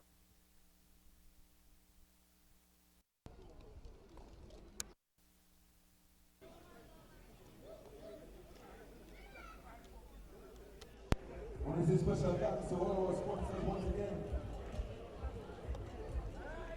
Silver John Construction Limited, Tops Eco Mart, the office of the Chief Secretary, Artie's Grocery, Yant Marketing Limited, Jesus Christ Makes a Difference Supermarkets, Tobago Housing Resort, Digicel and Tobago Beyond. Thank you guys so much for your patronage in this, the inaugural Bingo T10 Blast Match Day 2. Don't forget we are right back here tomorrow for 2 more matches. In the first game at 5 p.m. Little Tobago Islanders versus Rainforest Rangers. And that will be followed by Bukuwi Divers versus Forget George Gunners. 2 rounds of competition here. Remember, the top team will go straight to the final. And second and third will break in an eliminator. You see who will get to the final. $20,000 goes to the first place team. No, I ain't hearing him. No. Check. Really good last night, didn't he? I think that's probably, well, up until we saw Stuart tonight, that was the innings of the tournament, Lezama's last night. Yeah, I mean, Navin shows, he confirmed the gap. Because there's a huge gap in class at the level that this guy would have played at. I think Lezama is probably the key wicket here that the divers from Boko will be in pursuit of, and Kwani Thomas, an experienced new ball shortened version bowler, he'll be charged with the responsibility of making early inroads. Let us see how it goes. Defended nicely off into the offside there. No chance of a run. Just a little bit of a sighter there for Deems Beard. Why not? Well, Deems Beard is one of the more sedate players. He's more a touch player. He don't really go as the others. But a lot of batsmen seem to be losing control of their willow tonight.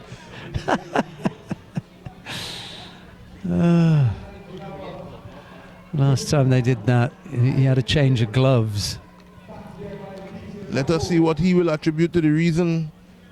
It looks as though he's not requesting a change of his cricketing gear. It looks as though he's going to grip and head back out there to batter. Chief Secretary T10 Blast, Sheldon, what do you think about this initiative? Oh, terrific. Great job done by Ansel Dennis. One of the first things that he did in taking office was to look at how he could help with cricket, because we know he's such a cricket lover. There's one run there, by the way, just pushed out into the offside, but he's done a terrific job, I think. Well, being a former cricketer, former Chinaman, googly bowler, himself played national youth level. I mean, his passion and experience in this sport needs no additional elaboration, and it's a good move upon occupying the highest office in Tobago here. Lezama is swinging that one. There's a loud appeal. That was more hope, I think, wasn't it, that they would get him early. Well, when you are bowling to batsmen of Lezama's class, any chance you will entertain the hope of getting him out, as Thomas sets himself at the top of his mark to bowl to Lezama. Lezama is sweeping at that one again. Didn't quite get hold of it, but he come through for a single. Yes, the Boko Reef Divers won a real nail-biter last night. I think they'll be looking, these were the 2 victorious teams from the opening night. They'll be looking to see who can add their second victory of the tournament and put themselves in a good position to play for the big prize on the final day. Last ball of the over. It's in the air. Let us see. And he's taken. The Boko Reef Divers, the last delivery of the first over. Deems Beard had that lonely walk Back to the pavilion, Sheldon. Where do you think it went wrong with the shot play there? Well, there was no need for the excitement there. You're looking at the first over. You don't have to worry about runs. You chased down a good score last night. You should have confidence in the length of time. Okay, 10 overs doesn't sound like a long time, but you've already been out there once and demonstrated that you don't have to be chasing down every ball. Just unlucky to get a top edge. That's the way it goes sometimes. Yes. I want to echo your sentiment. He'll be thinking about that because he had such a good partnership with his captain Lizama last night. I think he took a risk a little too early. Too early. That might have been justified if it was, let's say, the latter part of the overs. No need for it. I think he lost. Coming to the wicket, there is a guy, no shortage of power, no shortage of ability. Adrian Alexander, disappointed last night. I think he'll be looking to make up tonight. No, exactly. And, he only needs to get off once or twice throughout the whole tournament and he can do serious damage. And just whilst we've got a second, let's just look at the card here. Baird and Lizama are the openers. Alexander, Adams, Davis, Lizama, that's Ronaldo Lizama, Yes, Ronaldo. Peters, Quashie, Ramsey, Reed and Roberts. That's the lineup for the Islanders. And to go back to Powerful what Breaker lineup. was saying, it is a powerful lineup, but just what Breaker was saying, if Alexander, who didn't get off last night, gets off tonight, real danger, especially with Lizama at the other end, and he's on strike now. We have the experienced Leon Davidson into the attack here. A guy who over the years have proven to be very effective against left-handers. I don't think Alexander should be taking those quick singles because he seems as though the COVID-19 would have reaped some serious astronomical rewards in terms of the advancement. And there's a request there. Good delivery by Davidson. Yeah, that run that they looked to take off the first ball, the fielder was hidden by Alexander, and Lizama was looking to come down, and then he realised that it'd gone straight to the man. It's in the air. It's coming to you, Breaker. It's coming to me, but it would always just fall short. I probably would have had to go back to my cricketing days if it have come our area.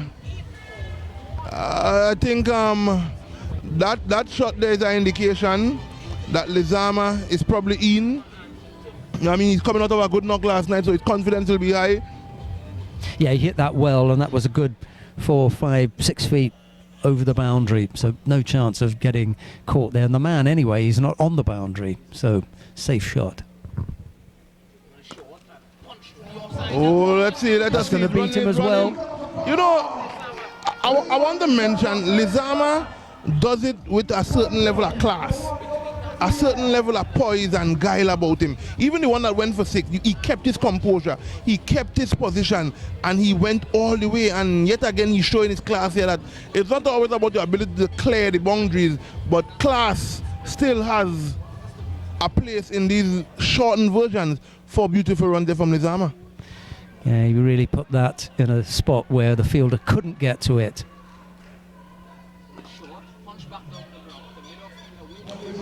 Good clean pickup from Marcus Sincere there. Good clean pickup.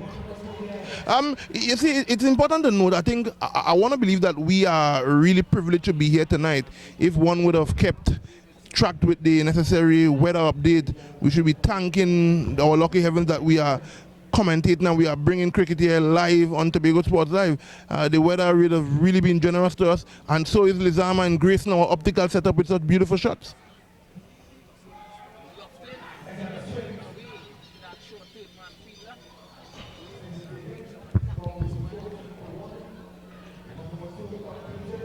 Well, they came through for a single. It wasn't quite the way that he wanted to strike the ball, and it landed in an area where we've had some problems with some birds. I don't know if you've been talking about that, but they've been troubling us for the last couple of nights, haven't they? I've highlighted that these natural interference would have caused the players some discomfort. Some of the players would have had to engage in some evasive action to avoid being the recipient of interference. And the umpires as well. Apparently the birds want to be a part of history because Tobago witnessing its first ever tournament of this nature. And Sheldon, it will be really disheartening. It will really upset all the parts of me that love this game to see this be a one-hit wonder. I'm really hoping that the organizers, the planners, those involved, whether if there's change of officials or whatnot, I really want to see something like this continue. Yeah, I don't think it's going to be a one-off, and the good thing about this is it's labelled and branded as the Chief Secretary's Bego T10 Blast. So whomsoever takes office, this just fits with them. They've got to be able to come up here, every year and say, right, that's one of our duties as Chief Sec. Anyway, here comes the next ball. Delicately played there. Good pickup from the fielder there. Yes, the branding is paving the way for continuation with whosoever. Yeah, it's not the Ansel Dennis tournament, it's the Chief Secretary, and that's what I think you're getting at, that whoever comes in should follow.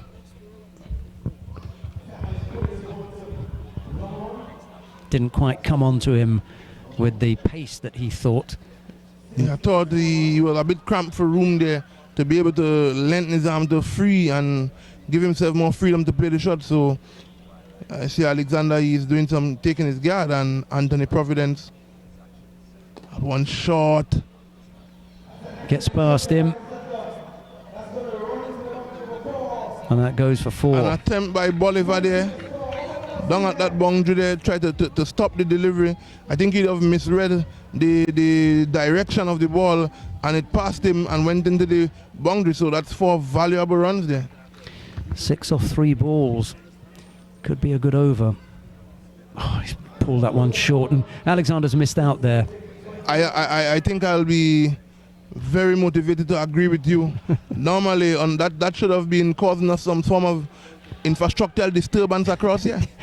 Yeah, but it looks as though Alexander did not comply. That pavilion would have come under some danger there. Anyway, they still picked up a run. It's 7 off 4. Did Providence get a hand on that one? He looks as though he he slowed it down, didn't he? Yeah. So and that's 8 off 5. So for me, here, almost every ball, the story changes. If Alexander is able to hit big here, then the over goes to them. If you can keep a dot. a really short ball.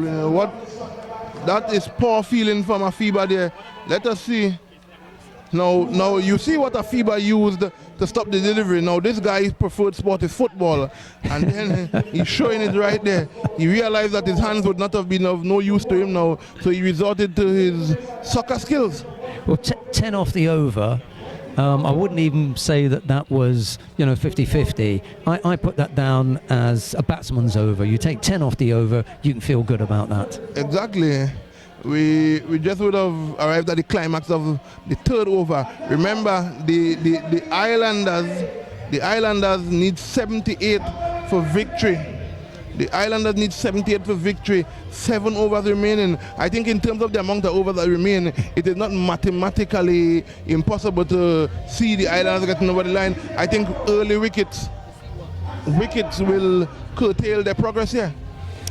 Yeah, you have to get batters out right at the top. First couple of overs. That hasn't happened here. They're just 1 wicket down, 24 for 1. And most importantly, the most dangerous man at the moment, Leron Lezama, is still at the wicket. Yes, his wicket has a lot of value on it. I think get him now, and you will be making a big dent into the Islanders' batting.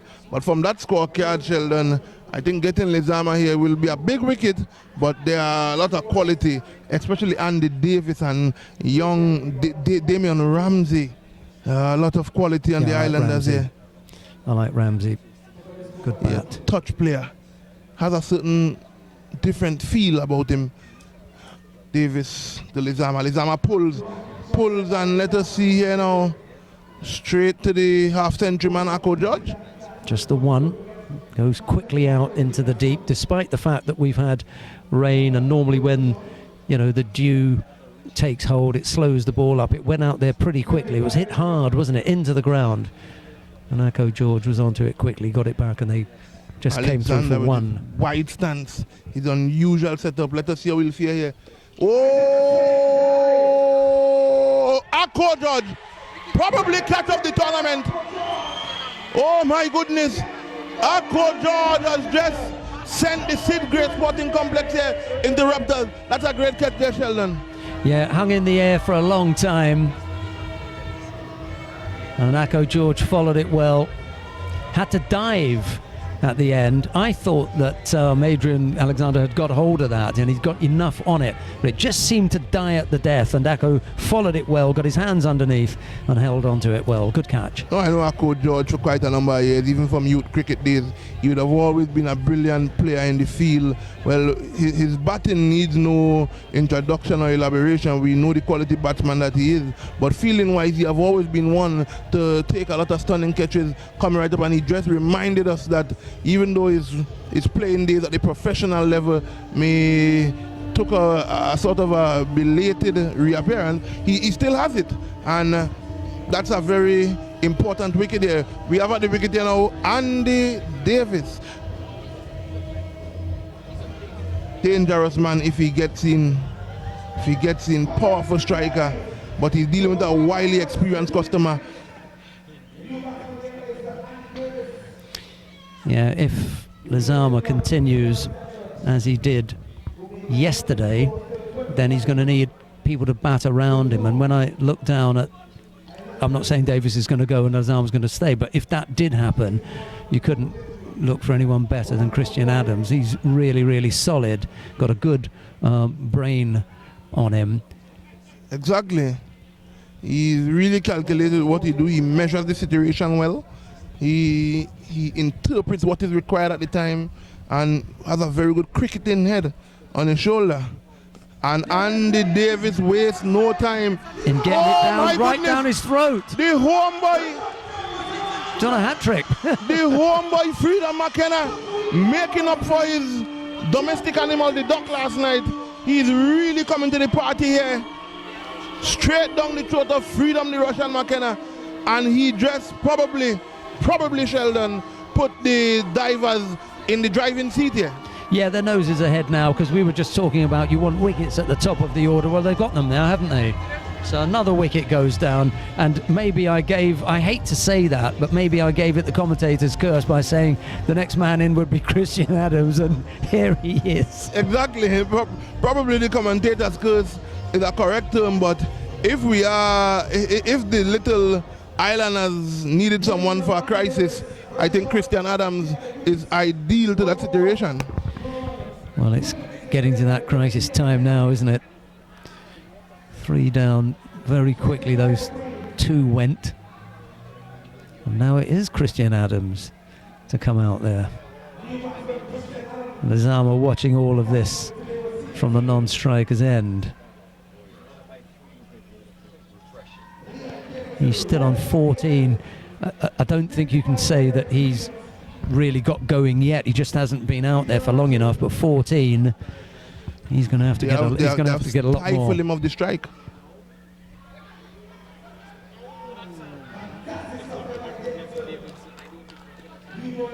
So Davidson, the old experienced head, is rolling back the years here for the divers. He's diving back into the younger days here. 2 more balls in the over. You know, Adams years ago would have had a lot of cricket technical people optimistic as to what level he could have reached with this ability of his. You wouldn't say the T10 game quite suits him, but when you look at the international circuit with individuals like Pujara and all these other guys who play the limited over version, you look at these touch players, the retired Mahela J. Warden and company, they were not bashers, but they found a way to be relevant in the shortened version. Yeah, Adams is understated because he's not the sort of person to push himself forward. Anyway, here comes the last ball of the over. Yeah, he gets an inside edge down there and they come through for 1, which does mean that Lizama stays on strike. Which is probably the ideal scenario for the Islanders. really troubling situation here for the Islanders. Davidson went for 15 off his 2 overs, but he picked up 2 wickets, and to go for 15 and no wickets would have been good enough off your 2 overs, but to come up with the 2 wickets, I think that's a terrific performance. Well bowled. Yes. So we are about to witness the 5th over here. The Buccoo Reef Divers, all of you all who are tuning on Tobago Sports Live, this is the second game of the doubleheader tonight. This is the second game. The Divers setting the Little Islanders a target of 102, I think. They are 27 for 3. Over number 4 has just climaxed, and they really have to get the go in here. They really need to make a press here, or else they may find themselves short. Is it Provi to bowl? Yes, Anthony Providence, the older of the two. And Lizama missed that one. Missed out there. I think that was a chance for him to add some much needed runs to the total. That was like what you call in the zone. Again, there's another bowler who's just pulled that down. And again, but this one's bowling. Oh my goodness!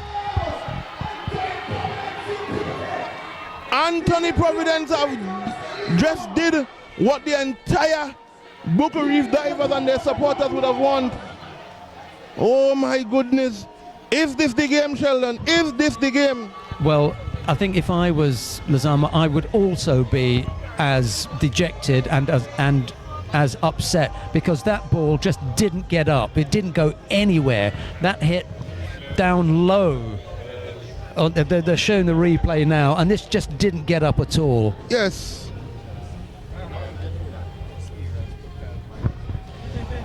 Yeah.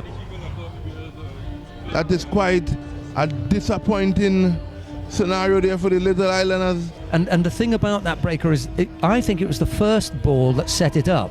He pulled that first ball down and he missed out. And you and I were both saying, oh, he missed out. He should have pulled it. The bowler probably dropped that one short, and Lizama missed out. So when he dropped the second one short, I'm not going to miss out again. I'm not going to miss out again. And instead of playing the ball on length, he played it on the previous one, which was short, and he wanted to come across. Because that didn't get up. That should have been hit back down the ground. But he got sold on the first delivery, and he looked to pull it instead of punching it back down the ground. Well, I think Lizama can set his stalls, and his other game, his night is over. Providence here now to other Lizama, but Ronaldo Lizama. There's a second run here, by the way, and they get it quite comfortably. They are putting a lot of strain on the elder statesman there. The elder statesman Davidson, he run down that one.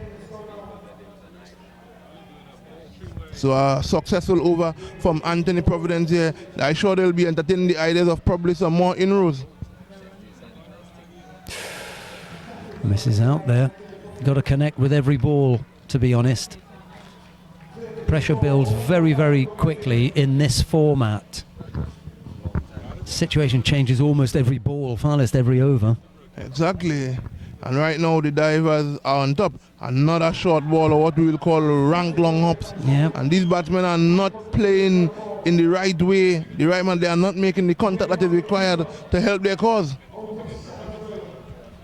Yeah, you could have had a few more runs on the board by now. This time he does get hold of short it. one. Let us see how that one will go. And Afiba McKenna, another chasing and retrieving effort there. Yeah, it is a good-looking effort. For me, there was always going to be 2 there. It was a long chase. He had to have the pickup and the throw-in, by which time, if both batsmen are aware of what's happening, you've got a comfortable 2. And in the end, it was wide of the keeper, so he couldn't bring it in quickly. Good delivery there. And you are quite correct.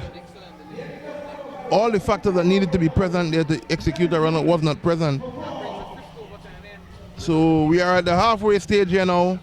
5 overs in pursuit of 102. They are 33 for 4 at the wicket. Christian Adams, Ronaldo Lizama. We have a very, very interesting game on our hand here. But the Divers are strangling the Little Islanders right now. Breaker, it's been lovely chatting to you. It's a pleasure. This is going to be a fascinating last 5 overs, and I'm going to let you sit in with Alvin Gray.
Yes, so Mr. Ambassador, we're at the halfway stage of the second inning, and we see that the Little Tobago Islanders are struggling really badly there. 33 for 4, mountain to climb basically. Yeah, the big bat, Lizama, who opened the inning, he was bowled by Providence. So you think that's the last hope for them, really?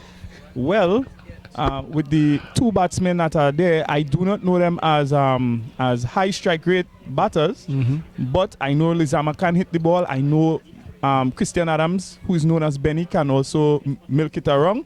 But we're going to see what they're going to do. What they're made of, really. All right, so one delivery gone in the over number 6. And Brooks is the man who is actually bowling that over. And he's bowling to... It's a big shot, looking to hit that somewhere, but maybe just the outside edge. Just waiting the umpire signals wide. It's in the wide, really. So, right. And one was missing all the bats. And miss keeper as well. Oh, well, it's so wide as though that it came off the bat. And we have seen a lot of wides in this competition so far. But of course, I can tell you that this team has certainly been a little bit disciplined where that is concerned. There's a big drive, and up on the offside, on the onside, so to speak. And it's a single. Single's definitely not going to really... Not from here on. But what I can tell you, I like this little player, Quinton Brooks. He is the son of Bolivar, who is Clinton Brooks. Okay. And he's a nice left arm. I don't know if he's a Chinaman, but he's bowling quite a nice line and length. Right. You know, Yeah. they're just getting singles off of him as the batsman just decided against going for the second run. So I think they need to actually pick it up from here. They need to get boundaries. Really. They need to. Singles aren't going to take them anywhere close to this total. Right, so Adams is the man who's facing at this point in time, and he's facing Brooks. Actually bowled 3 deliveries so far, and 4 runs scored. I think that is definitely what the doctor orders for them at this point in time. Here is there's Brooks, Bowling to Adams, he came down the track and hit that over the top. Yeah, he's going to get 4 runs. He's going to get the Oh, wow. The field actually got there, but I think he slips in the process. He slipped and the ball, probably some uneven bounce in the outfield. Yeah. And just schooled straight over the fielder, who is Mr. Sincere, made a valiant attempt. So this is what they need at this point in time. They need to get boundaries. So the score actually moves on to 41 for loss of 4. Over number 6 here in progress. And Brooks is bowling for a very short run-up. And trying to see if he's getting some turn here. And it's a good delivery, but just going to wait on the umpire decision whether or not that came off the pad. But they took 2 in the process. And it looks like runs on the board. Yeah, comes off the bat. And runs off the bat as well. Comes off the bat and pushes the score onto what, 43? 43 for 4. 43 for 4 here. Over number 6. And the Islanders definitely need a partnership here at this point in time. They certainly just cannot afford to lose any more wickets here. So these two here need to really come up with a partnership if they're going to get closer to the score that the opponent would have scored, which is 101. And if you see the current run rate now, Mr. Ambassador, the current run rate is 14.16. They are going at 7.37. That's a huge target, so to speak. So they need at least 2 6s and a 4 every over after this. As Quinton Brooks now delivers and the batsman is swinging and miss. It's a legal delivery and that comes to the end of the over. We'll take the wicketkeeper because I think he might have been blinded by the swing of the bat and actually took it beautifully indeed. So as you said, ended up number 6, 43 for 4 here. Definitely they need a partnership. Partnership with some big hitting. We saw that the other team have done that through Akko George the last over. I can tell you Akko George actually turned on the style, actually hit the last ball for 6, and certainly the Islanders definitely need somebody who can really hit the ball out of the ground really, and to see if they could actually come back into this game. At this point in time I think they're losing it. Well, if you have noticed so far, Ambassador, that all 6 overs have been bowled by spinners. Left arm, Dusara, you have right hand, Googly. Well, no leg spinners yet. Everything has just been off spin, off break, or just straight on. No fast bowlers as yet. We have a bowling change, and I think we have, is it Afiba McKenna? Does this look like a short ball up as well? So we got the 5th spinner? So we may be having 10 overs of spin, who knows? Oh, well, I think this guy probably read the pitch as they should, because even notice the pacers are not getting much out of it. But of course, the spinners are getting some turn, they're getting some grip, some bounce as well. So I think the pitch is definitely more conducive to spin bowling at this point in time, and they actually read it well. So here is McKenna.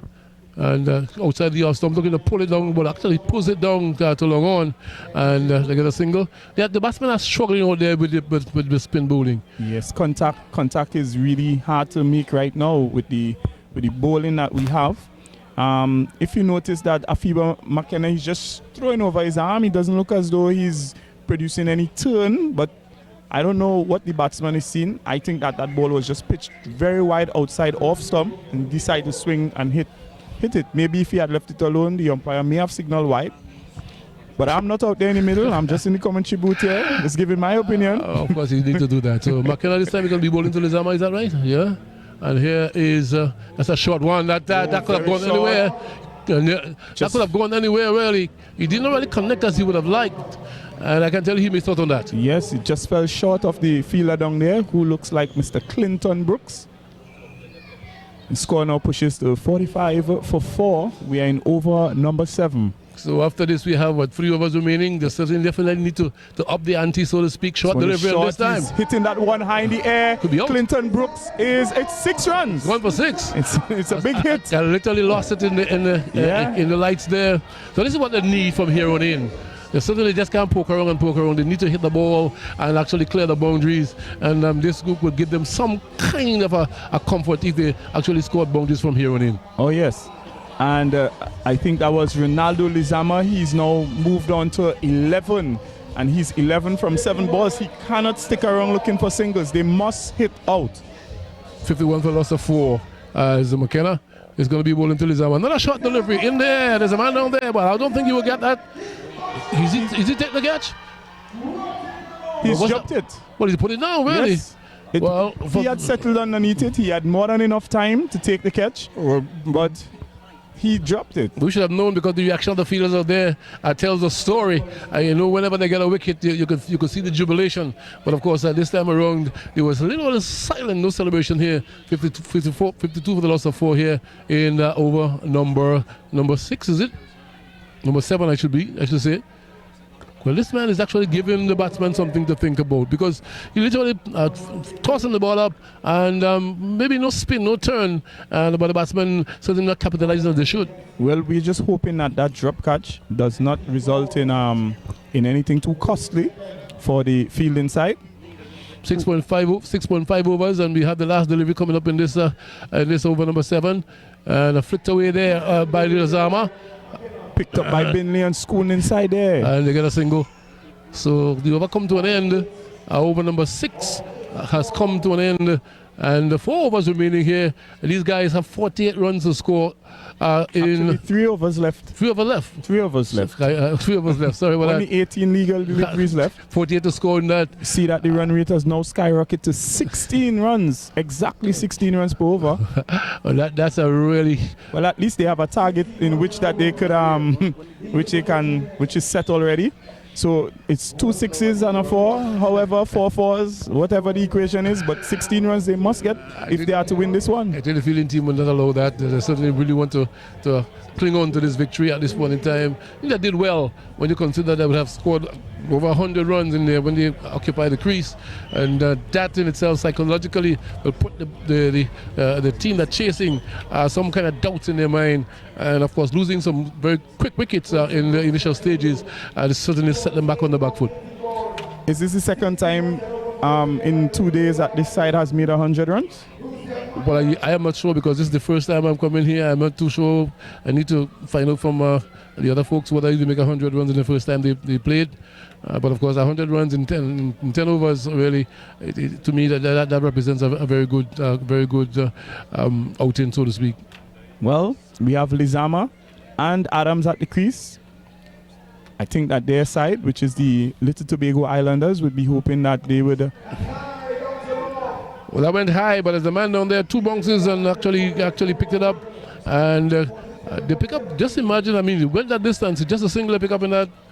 I mean, that ball would have gone some distance, almost to the boundary, and just a 1 run. So the running between the wickets here is not what the doctor ordered at this point in time. With a shot like that, he needed to get that into space, not to a fielder. He's always going to get one once he hits it to the fielder. So but here is Brooks. He comes up, he pitched that one up, and that one was just tight. He's just bowling line and length. He isn't trying to do anything fancy with it. Batsman was looking to hit that over the top, but the ball hit the inner half of the bat and then took it out on the onside for just a single. I think the Islanders certainly just they could live with that, really, because they actually they're closing in on victory here, so to speak. Short ball pulls away down the square leg area, but there's a man on the boundary. And look how they run between the wicket. I mean, there's no energy between these batsmen really, just jogging through. And of course, probably they might have just given up, so to speak, at this point in time. Well, Buku Reef Divers seem to have gotten this one in the bag. It's just probably just going through the motions now of just having to just show up the game. As Quinton Brooks approaches, and he's coming down the wicket, hitting that one into, is that mid-on? Yeah, mid-on, just single. Singles are not going to do it at this point in time. These guys need to get 4s. They need to get 6s. And I think the divers are certainly doing a fantastic job by just limiting these batsmen just to 1s, not even 2s really. And that is definitely not going to get it. They need 44 runs in 2 overs, I believe, just after this. But the required run rate is getting closer to 19 as we speak. Getting higher and higher. Oh, that one is high. That one is coming towards us in the commentary booth. It's going to be 6. 6, just over the fielder's head. The man down here is Ako. He just watched it. He knows all along that he's going to go for 6. And this is exactly what they need. They need some 6s, and of course, they need more than just the 1 6. They need maybe 2 or 3 6s in the over in order to actually try to get back into this game, really. So that was a good shot, good blow by the batsman there. Seems as though Lizama is trying to get his eye in. He's now moved on to 21. He now pushes the score onto 64 for 4. 64 for 4 here in this encounter. I think that the divers definitely fancy their chances at this point in time. They have actually did well. I think the cricket has been very good indeed. Here's a drive on the onside and just a single. Really, so they've actually gone back into the shell, having scored a 6 in the previous delivery. Now just a 1 run. So a good over in the making for the young man Brooks. I think that his spell, even though he has gone 2 for 21, I think that he must have considered himself doing pretty well at this point in time. Yes, I would say so. He's a young player, as I said. He's one for the future. I think that with a bit more grooming and a bit more work ethic, he is going to be a decent left arm spinner. So 2 of us remaining in this encounter here. 65 for the loss of 4. I think that the divers certainly they can celebrate. I mean, even if it's not over yet, it's not over until it's over. But I believe that they can celebrate here when you consider that to score 37 runs in 2 overs, it's a big ask.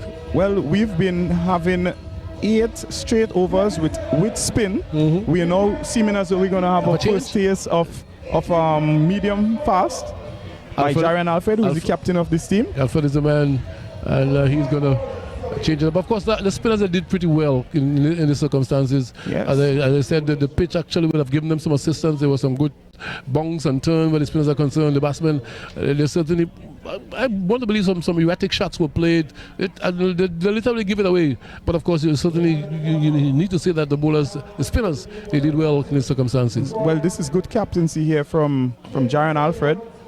I'm now bringing himself on very late. Well, he's going to just bowl 1 over because after this, it's going to be the end of the game. So he's going to be bowling to Lizama for this delivery. Lizama had to dig that one out because it was pitched up right up there early.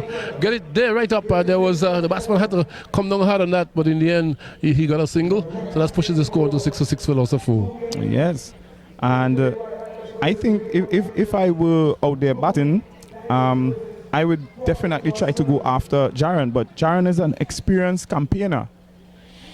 Well, his experience has now come to bear as he comes in now. This time he's going to be bowling to Adams with a short delivery. Adams trying to bang that through the offside, but of course I think he mistimed that. The ball actually hit low down on the bat, and then the ball just trickles out on the offside. Single taken here. That pushed the score to 67 for loss of 4.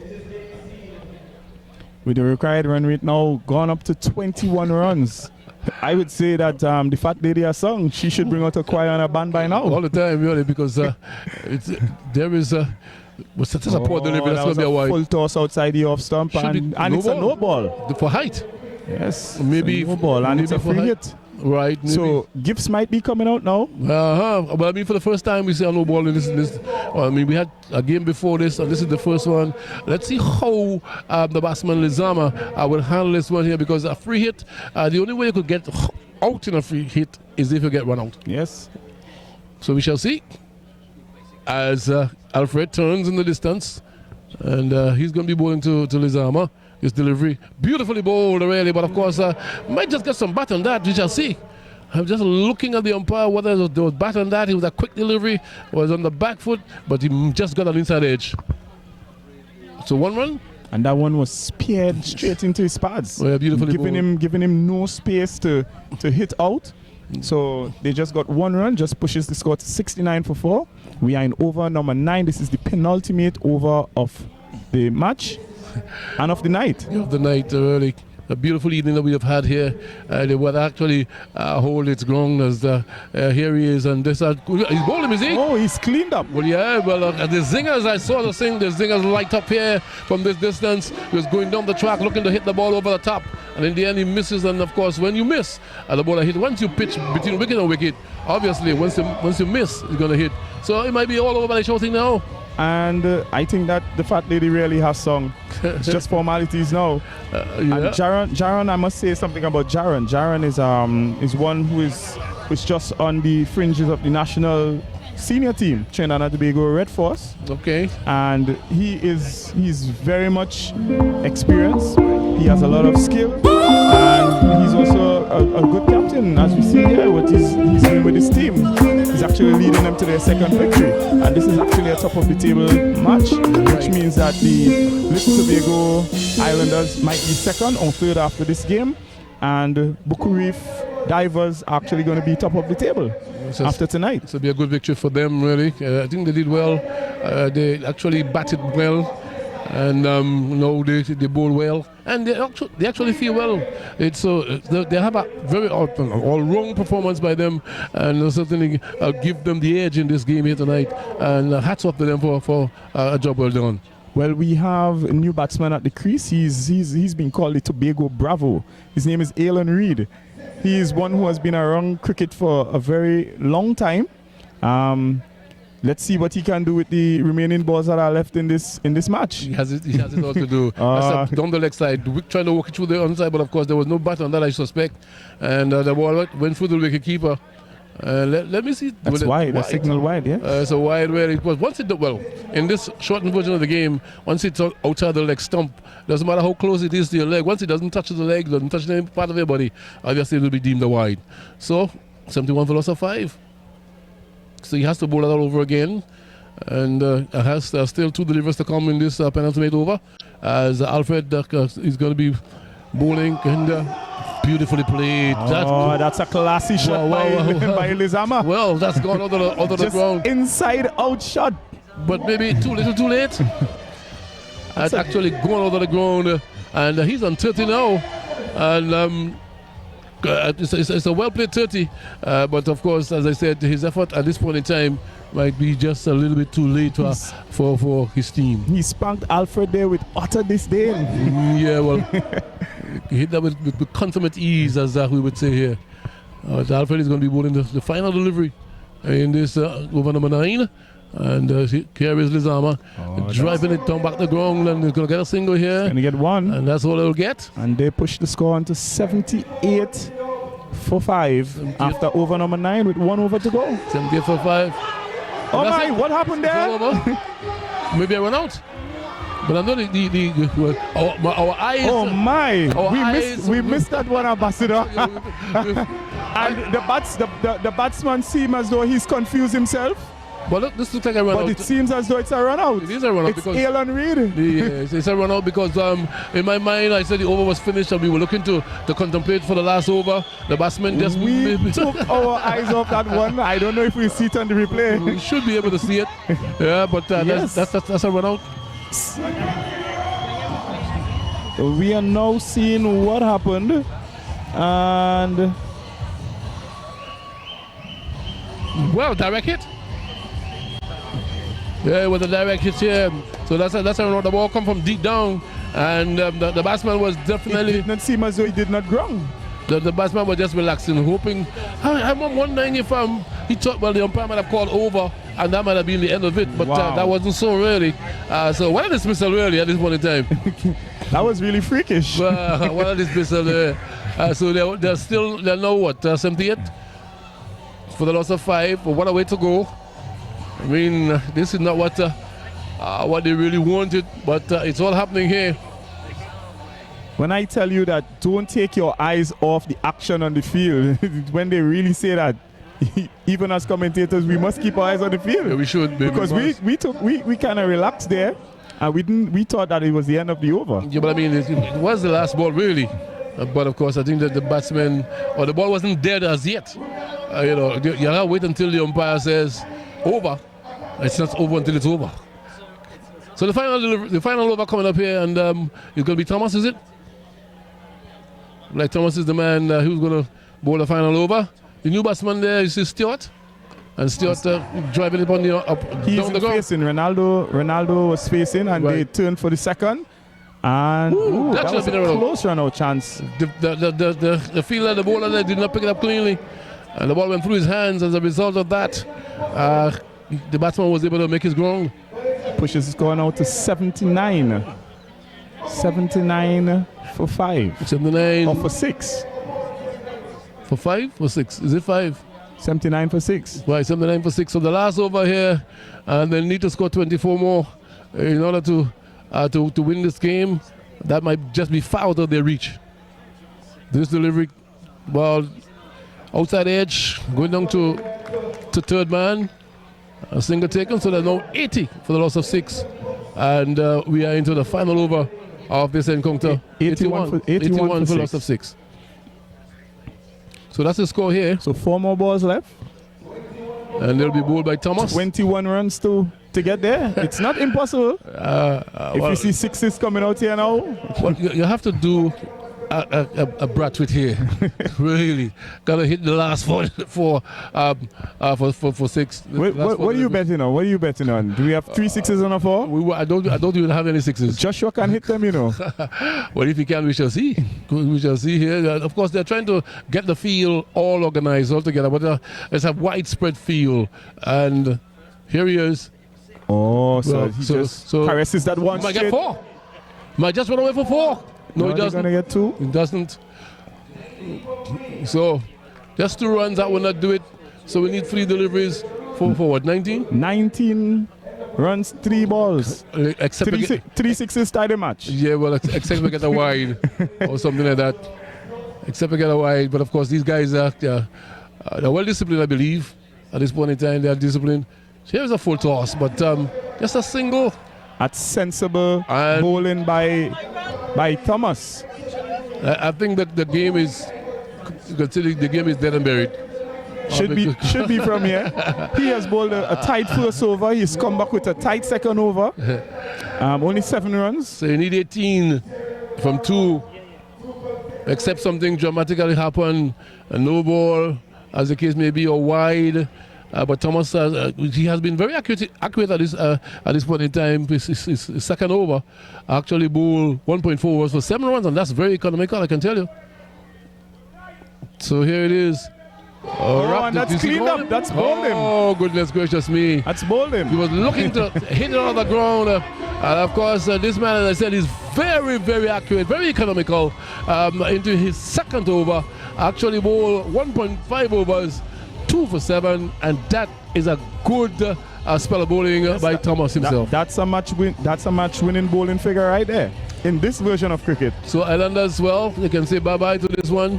And I think that they have been the first game that they played, I'm understanding that they actually won it, and the second one they have gone down here to this defeat by the opponent, and I believe it's going to be signal.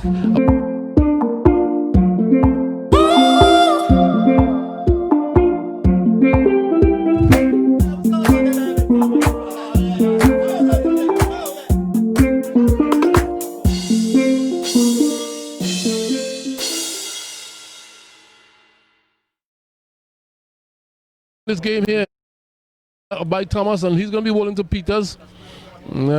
Maybe might just want to get a baton to that and try to see if he can hit it on the ground for 6. Let's see what's going to happen. So K. Thomas now passes the umpire, bowls a ball that's just hit over the bowler, just chipped down, and seems as though they're going to get 1, and that's victory for the Islanders. Buccoo Reef Divers. Buccoo Reef Divers winning this game by 16 runs. By 17 or 16? By 16 runs. By 16 runs, they have done it here, really. But they definitely played as a team. They've come out here to win. When they bat it, they could show that their intent on purpose here was to win this one. And of course, they're feeling they took some very good catches in the deep. And that actually set up the victory for them here in this T10 game. Must say congratulations to the Divers. They did well to defeat their opponent by 16 runs.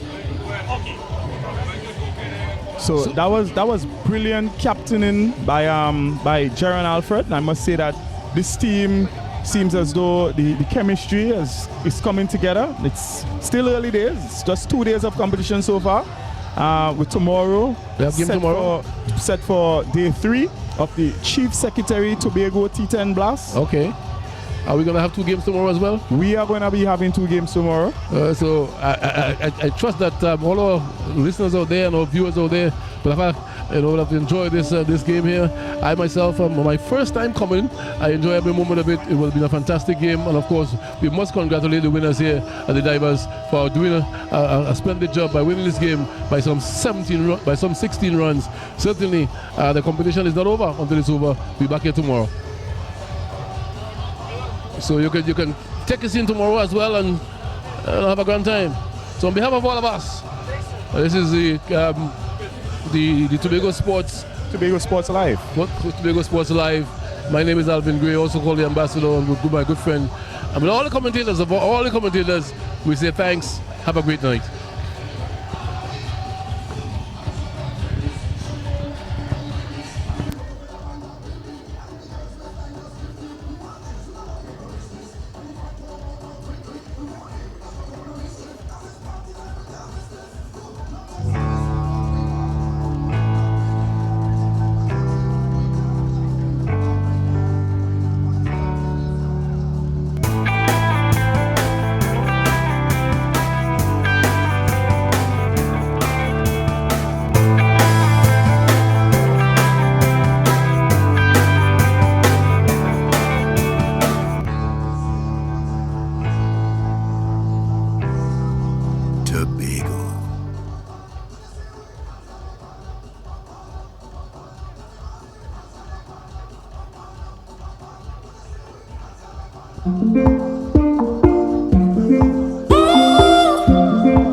Ladies and gentlemen, we're here with the captain of the Divers, Ako George, who would have played such a very good hand in giving his team a total that they then go out there and defend so magnificently well. Now, Ako George, again, just as I did said last night, no stranger. Ako George, while all the production was going on, the interview, I want to get the question out of the way early one time. A lot of the viewers is asking, is this a possible indication of a return to the sport? Well, I never lost love for the sport, right? It's just that situations happen and life evolves, right? So I won't say this is a return, but if an opportunity presents itself, I'll be happy to take it. You hear yourself. So answer the question. I want to ask the captain a question about Mr. George, because these are scenarios that we want to learn from and things that we want to benefit from. If you're top batsman, seaside under pressure, I know for a fact that you had absolutely no doubt in this man's ability.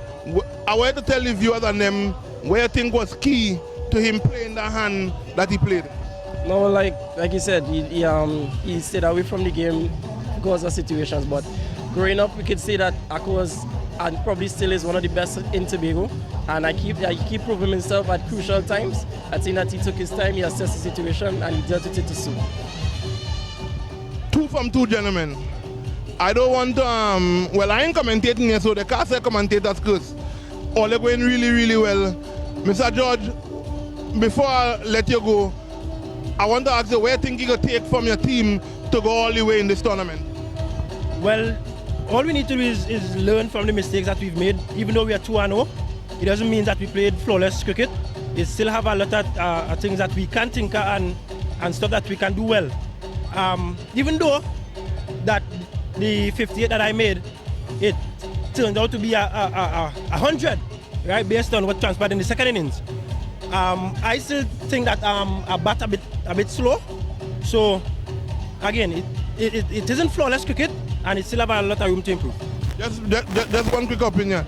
Your next game. Well, it's just the same mindset: see ball, hit ball. Well said from Marco George.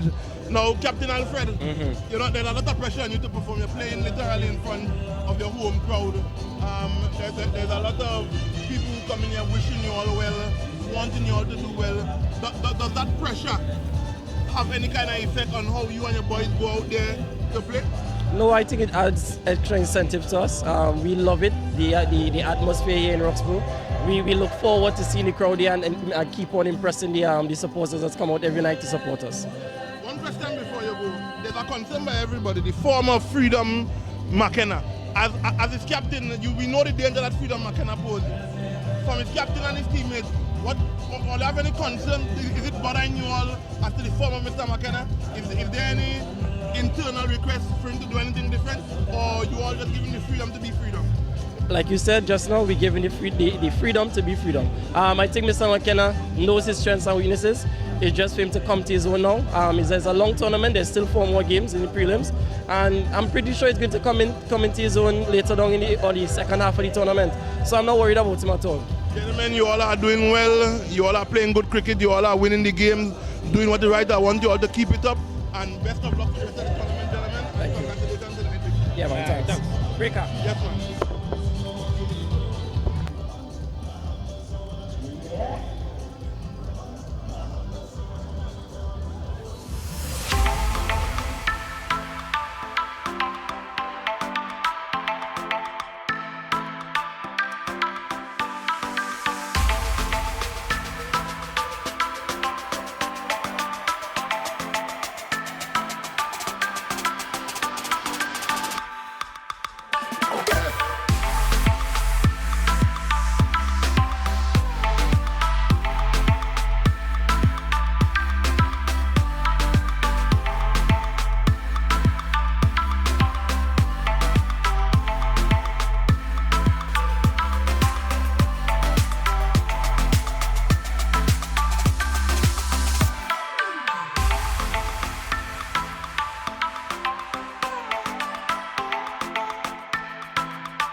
Tobago.